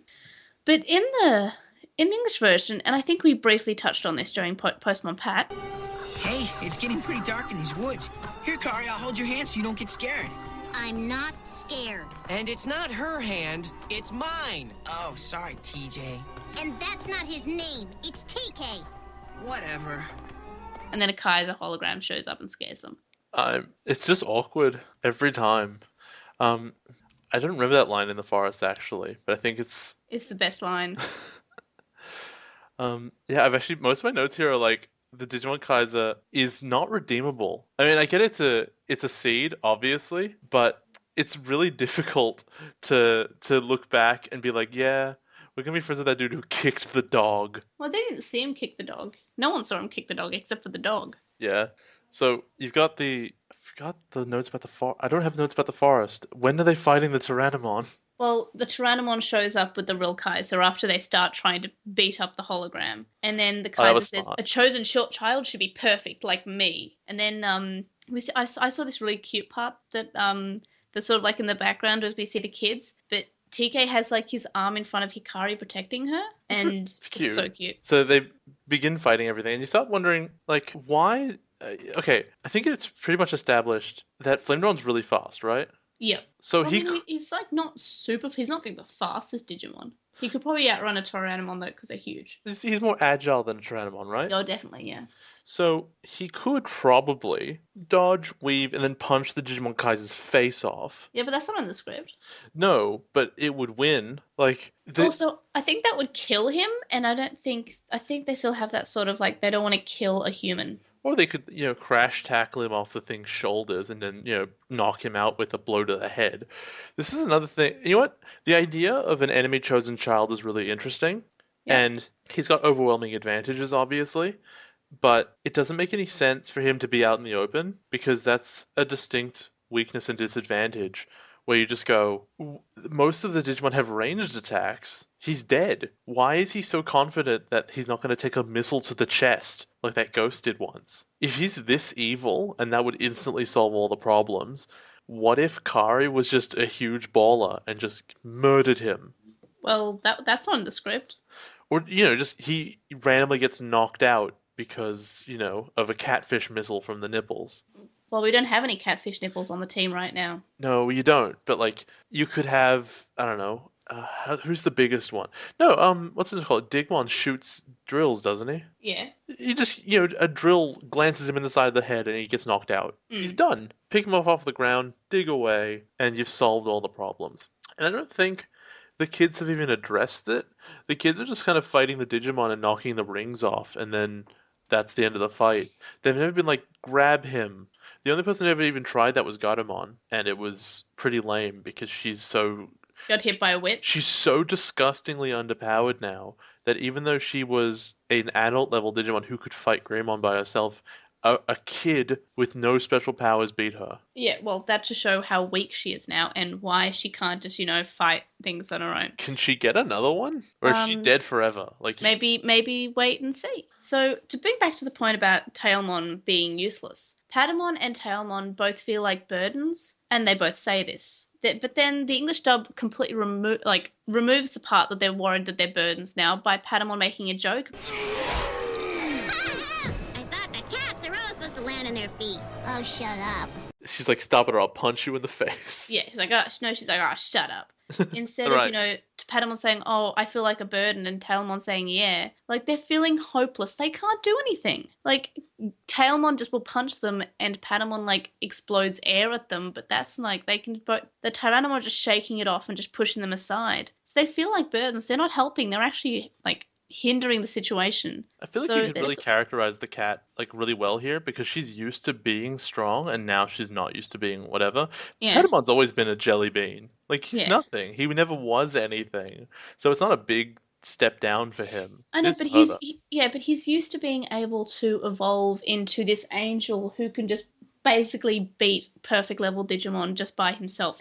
And in his perfect level, he was able to defeat an ultimate Digimon almost by himself. Like, so both of them feel useless, but Tailmon's used to, like, she doesn't even have to evolve. She is an adult level Digimon. So Iori, Takeru, and Hikari search for the Digimentals, and when Hikari and TK get close, their Digivices change. So they pick up the Digimentals. And then Tailmon and Patamon become Nefertimon and Pegasusmon. Hikari says that she's happy and that they can join in and fight now and help out. But Kari is just happy that Nefertimon can fly so they don't have to walk anymore.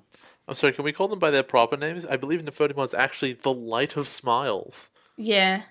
Yeah, that is a thing. And Tekeru says, oh, we're not a burden anymore, and he's so happy. But in the dub, he's just happy to have an armored Digimon, which is, that's fine. I'd be happy to have a cool friend who got stronger. But the main point is, he's happy that they're not burdens, because we heard Tailmon and Patamon talking about it, but the kids also felt it as well, that they felt like they were just standing there and being burdens. See, from the kids' perspective, they're actually less so. And I get it because it always kind of felt weird when the kids were in a Digimon fight because, they're just standing off to the side anyway. So it's not like they could have contributed that much in a fight to begin with. Yeah. But in this season, they have so much experience and so much wisdom to give to these new kids that they're not really burdens by themselves. The Digimon getting beaten up are an issue because they're at risk, because as we all know in Digimon fights, only Digimon get hit, except when Edamon's around. Yeah, when he actually wants he's to hurt awesome, the children. Yeah. and he actually gets stuff done. So Hawkmon, Armadillomon, and Vmon are back to the child level because they've lost against the horde of Tyrannomon. And then we see Pegasusmon and Nefertimon come along, and they use their attack Sanctuary Bind, and this removes the Dark Rings, and Or they're Golden freed. Noose. Yeah, which is scary, actually. Yeah, Noose is kind of a creepy It's more word. violent. Like, Sanctuary Bind seems like a passive thing.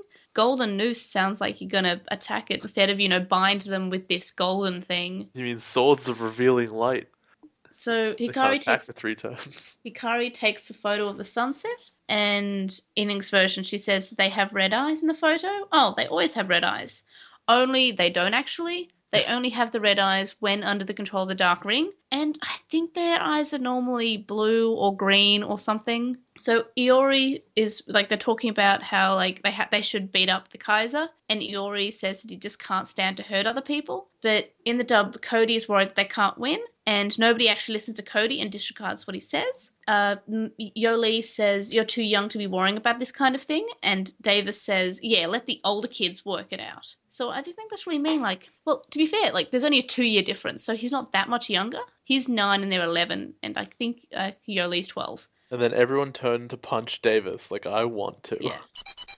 What did you think of this episode as someone who was new to Digimon? I was so uninterested in the dinosaur fight, and maybe if I didn't know that TK and Kari were going to be the new kids, amongst the new kids, maybe because they're clearly under the impression, look at these new kids, and they're all assigned old crests that our friends used to have, and they show up and they find the eggs and they go, but where are the people who need to get them? Because it's not in their heads that it's them. And this may be an issue where spoilers kind of tone down something for me, but it was this weird inevitable feeling because it's episode 3. I'm like, just get on with it. Just also, fight you the do dinosaurs. see it in the opening credits. Yeah, and it's in the opening credits. Yeah. So it's not even like the show hides it from you at all. You're just like, there they are. That's what the armored evolution looks like. Cool. All right, can we get on? It's like, no, we're fighting a dinosaur. Oh, is it a cool dinosaur? No, you've seen it before. Well, what's different? There's 5 of them now. That doesn't make them scarier, because the problem with the Digimon is that the rules of power are so fast and loose that it doesn't matter how many of a certain Digimon there are, because it's the inverse ninja rule. Do you know the inverse ninja rule? Nope. The inverse ninja rule is very simple. The more ninjas they are, the weaker they all are. That is why one ninja will beat the hell out of 1,000 ninjas every time. That's why a team of 5 ninjas who are good guys cannot beat the one ninja bad guy. Right. Every time. The more ninjas, the worse they are.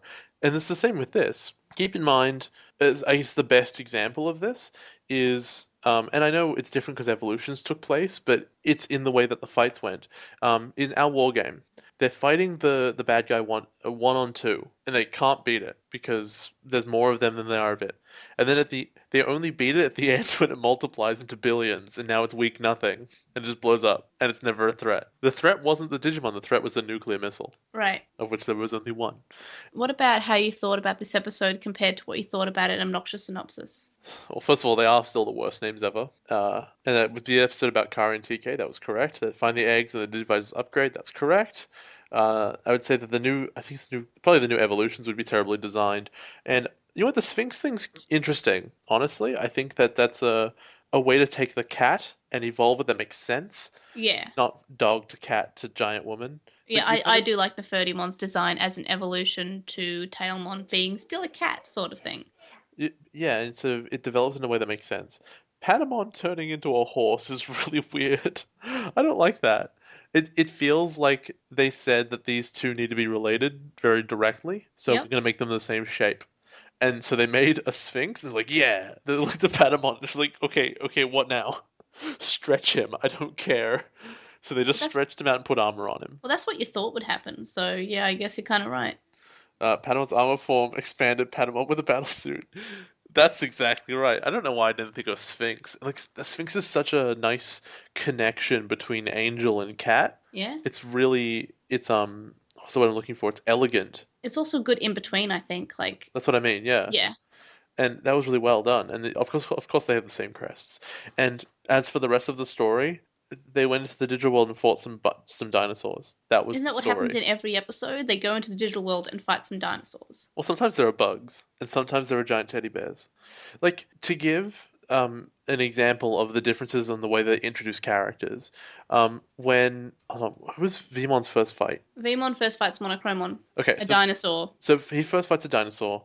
Yoli and Iori's first fight is against... Oh god, it was episode 2. This was last week, though, I can't remember. Who were they fighting? In episode 2, they were fighting Jamojemon, Mojamon, and I feel like there was another one. Okay, but they were also straight up fights.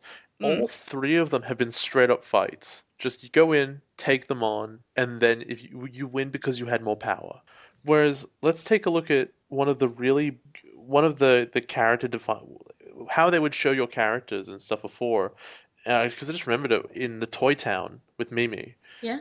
Was that episode just a fight? Oh, there's a bear. We should fight it now. No, it was this that whole was like. what? No, I'm comparing them. All right. Yeah. No, instead you got this like, oh, all the kids have been mind controlled. What happens when this character's who has been is kind of spoiled is now all on their own? What do they do? That's really interesting. Oh, TK showed up in the starter village. It's about children, and he's kind of the youngest. What does he do?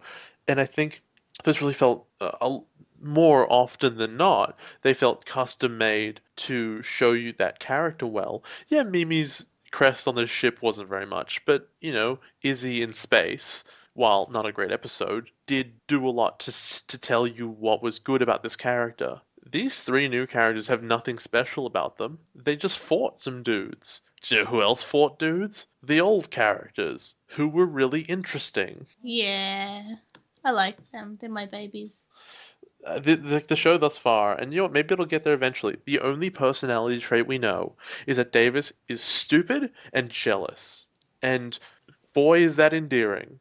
Mm-hmm. So, yeah, I didn't like this episode very much. Still a 4 out of 10, or bumping it up, or bumping it down, or... I think it stays. It's 4 or 5. I'm not gonna say I was wrong. Right. Differences did you notice, and did you think they were relevant? So Yoli starts talking about fashion more, which... Because she's a girl. Because she's a girl, because they're trying to make this weird Mimi connection, which doesn't exist. Obviously I caught all the stuff when they're talking about Ken, that he made a computer program that can brush your teeth for you. Yep. Slash, he's also playing a game of chess while everyone watches. I'm pretty sure that they edited out. There's a bit where Digimon Kaiser like whips a Lekmon, and Yeah, I think they edited that yeah, out. yeah, that's edited out, and same with the puppy kick. Yeah. And let's see. In English, all the kids are.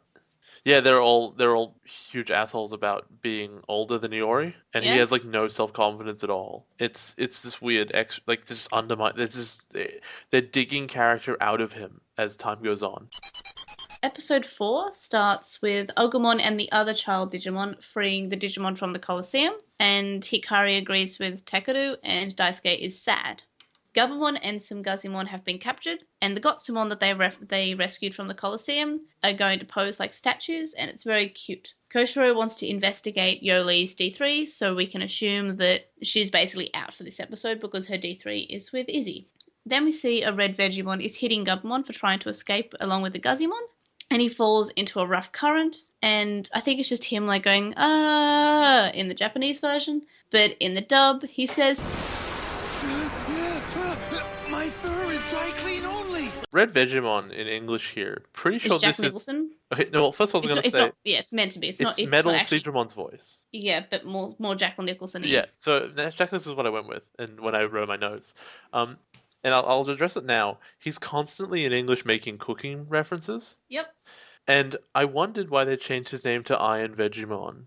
Yep. In English, because he's not iron, he's red, and His name's still Red Vegiemon in the English version, but the episode title is Iron Vegiemon, and I think that's a reference to Iron Chef. Yeah, that's what I thought as well. Yeah, he's Digimon. The Digimon's not called Iron Vegiemon, which I think in Obnoxious Synopsis you were under the impression that we would get a Digimon called Iron Vegiemon. Yes, I was, and in fact, so much so that I had read Red Vegiemon in Japanese, and I go, okay, that's his name.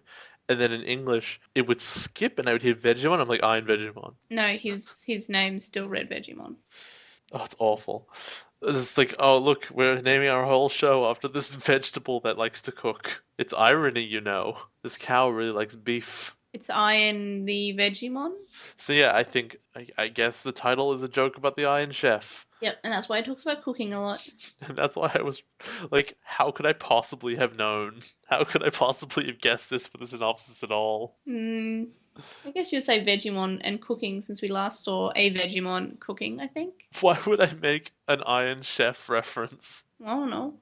Like, Iron Vegemite sounds like a thing that would exist. Yeah, in the digital world. So Gabumon wants to warn Yamato, and then we flash to Yamato, who's singing his season 1 character song at a concert. And they just change it to like an original English song that they've made for the show, which is called I Turn Around. Oh, I totally forgot. Of course, at some point Ken is going to find his Digimental. Okay, that's probably going to be something that has to do with the seed. Sorry, that just occurred to me. So Takeru asks for Yamato for advice on where to hide the Gotsumon. Where to hide bodies. Yeah, but in the dub, TK is just saying, oh, Matt, you have to help me hide the Gotsumon in your band, and this just leads to a lot of rock puns, because why not? Any reason for a pun, right? It's a rock band, but I didn't say anything about hiding a band of rocks. And then he talks about they sound too gravelly and stuff like that. So one of Yamato's fans is Daisuke's older sister, Jun. She gets Takeru to sign her shirt as well because she thinks he's cute, and not like Daisuke, who's not cute. Maybe that was only said in the English version. No, it's actually only said in Japanese. Oh, okay. Well, I think it's still... Yeah. So it's actually kind of relevant to me hating Daisuke. So then they go to the digital world, and Miyako says the first chosen children, let's go. But she doesn't shout it, and I guess because she's not going. So Gabumon's so happy to see Matt. And then Miyako has to get her Digivice back from Koshiro before she joins the others, and she says she'll go back. Then Patamon says that he'll stay by the computer, so they need to contact him. And then in the dub, Patamon says, and I think this is meant to be a rhyme, because he says, Have no fear while Yoli's gone. This place shall be guarded by Patamon. That's basically a rhyme. So then Tailmon says the TVs can be used to send an SOS signal to the real world. And this sort of explains that Agumon communicated with Taichi by using this, and so did Gabumon calling for Yamato, which is why his Digivice reacted. But in the dub, they changed this useful information to something that's a joke. Why do they call those things on top of the TV rabbit ears? Why don't they call them cat ears? After all, when was the last time you saw a rabbit sleeping on top of a TV? This is what you think of? Did you know she's a cat? But why'd they get rid of this slightly useful information that explains why Taichi's Digivice started buzzing when his Digimon went to near a TV and started crying? Because same with Gabumon. It asks really important questions. Like, when did the Digimon Kaiser start taking over the digital world? Because if it wasn't the same day as the first episode, then all the Digidestin would have had enough warning to go stop him. Well, maybe they didn't know much. Maybe they didn't know, because you have to be near a TV, and maybe they weren't near a TV. You can go find a TV in a day. So then Daisuke gets telepathy and delicacy confused, and this is changed to Davis calling TK TA, and Cody saying, "Oh, he forgot to spell TK," and then they laugh. Is telepathy and delicacy that close words in Japanese? I didn't really I think so. listen super closely. I think they changed by one syllable. I mean, obviously, from an English perspective. Oh, no, I think it's because they're both in katakana, and it's telepathy and delicacy, I think. Maybe. I don't know. I may have just made that up, but I think they sound the same. I think that's the point. Okay. Because I'm pretty sure they said them, it sounds English-y. So I'm like, those don't sound similar, but that's because of the language I speak natively. So Takeru tells Daisuke about how he met his sister, and then Daisuke straight away says, "Yeah, she badmouthed, didn't she? We hate each other." But this is Davis adding on a bunch of stuff that he thought his sister would say. That's sort of too much information about him biting his toenails and wetting the bed until recently, but it was laundry day anyway, and honestly, biting your toenails, that's an achievement because, you have to be pretty flexible. Well, kids are flexible.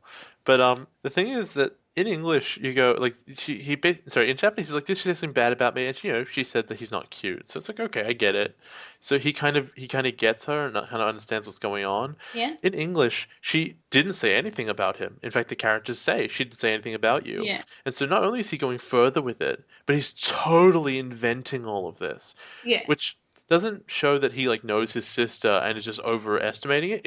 It makes him seem totally he's got no self-confidence. He hates her. He doesn't, he's got a lot of problems that he's revealing about himself.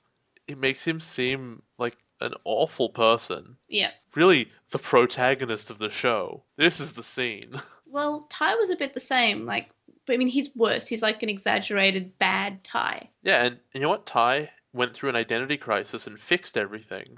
And we all enjoyed that. Making a dude who's worse, maybe he'll go through his own journey, but it'll be the same journey. Because they are quite similar, but Daisuke is worse. So then Yamato comes along and says, "If you're my little brother, I wouldn't tolerate that. I would hit you. Watch what you say." Yeah, and classic Matt solving all his problems with violence. And then Daisuke says that he can say whatever he wants about this stupid girl.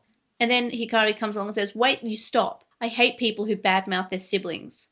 And this is basically the same in the English version, I think, except for instead of in his brain he goes, "Hates me, hates me, hates me, really hates me." It's sort of like a picking petals off a rose and saying, "She loves me, she hates me, she loves me, she hates me." And that's basically the only solid difference that I've found in that bit. Yeah, I guess, that shows, I think, in the English version, Davis is much more of the opinion that they're kind of semi-together, even though she gives way more indication that nothing is happening, please stop bothering me. Yeah. It's a good thing he's the leader and garners so much respect from his team. So then they go, they have a plan where the Digimon pretend that they've got black rings on them, and they That's go. clever, and, legitimately. And, the other Digimon aren't smart enough to, check, so they say, "Yeah, sure, that looks about right."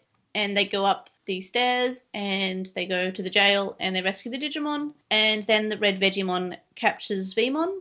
Which I don't understand. He has V headbutt. How can he lose? Right? And then Daisuke blames himself for hesitating and not saying evolve. Why doesn't he just say it? Because he was worried about, because earlier on in the episode, they said that they should just go straight to him and fight, and then Yamato says, "No, that's wrong, we shouldn't do that."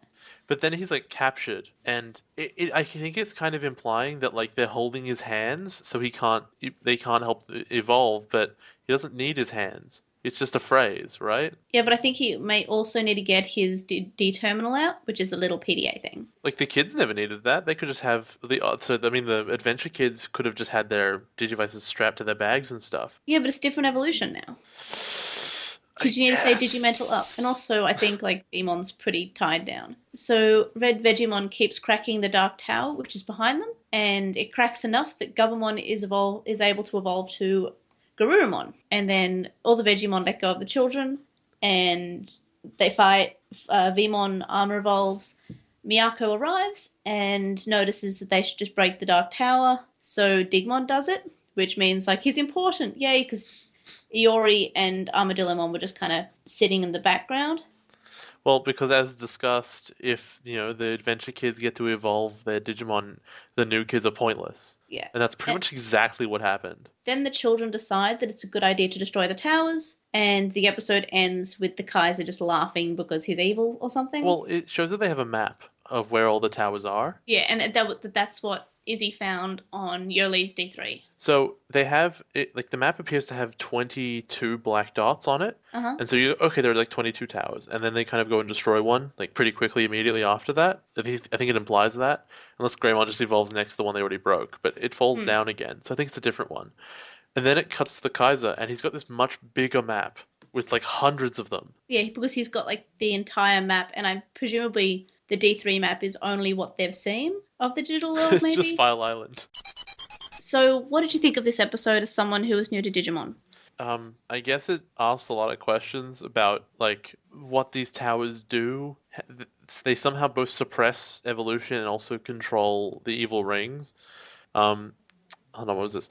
Oh yeah, I guess they're different towers and such, because at the time when they knocked the tower down, I was like, okay, so the evil rings don't do anything anymore, right? If he's riding a Tyrannomon, it's just going to eat him. But no, that's not the case. So this begins to answer some questions, and it gives us a quest, finally, which is really nice. It says, there are these black towers, if you beat them, you beat him. And that's cool, but also, when you're looking down the barrel of, like, maybe there's 200 of them, that could be really boring, and I'm a bit concerned about that. How did it compare to how you thought it would in Obnoxious Synopsis?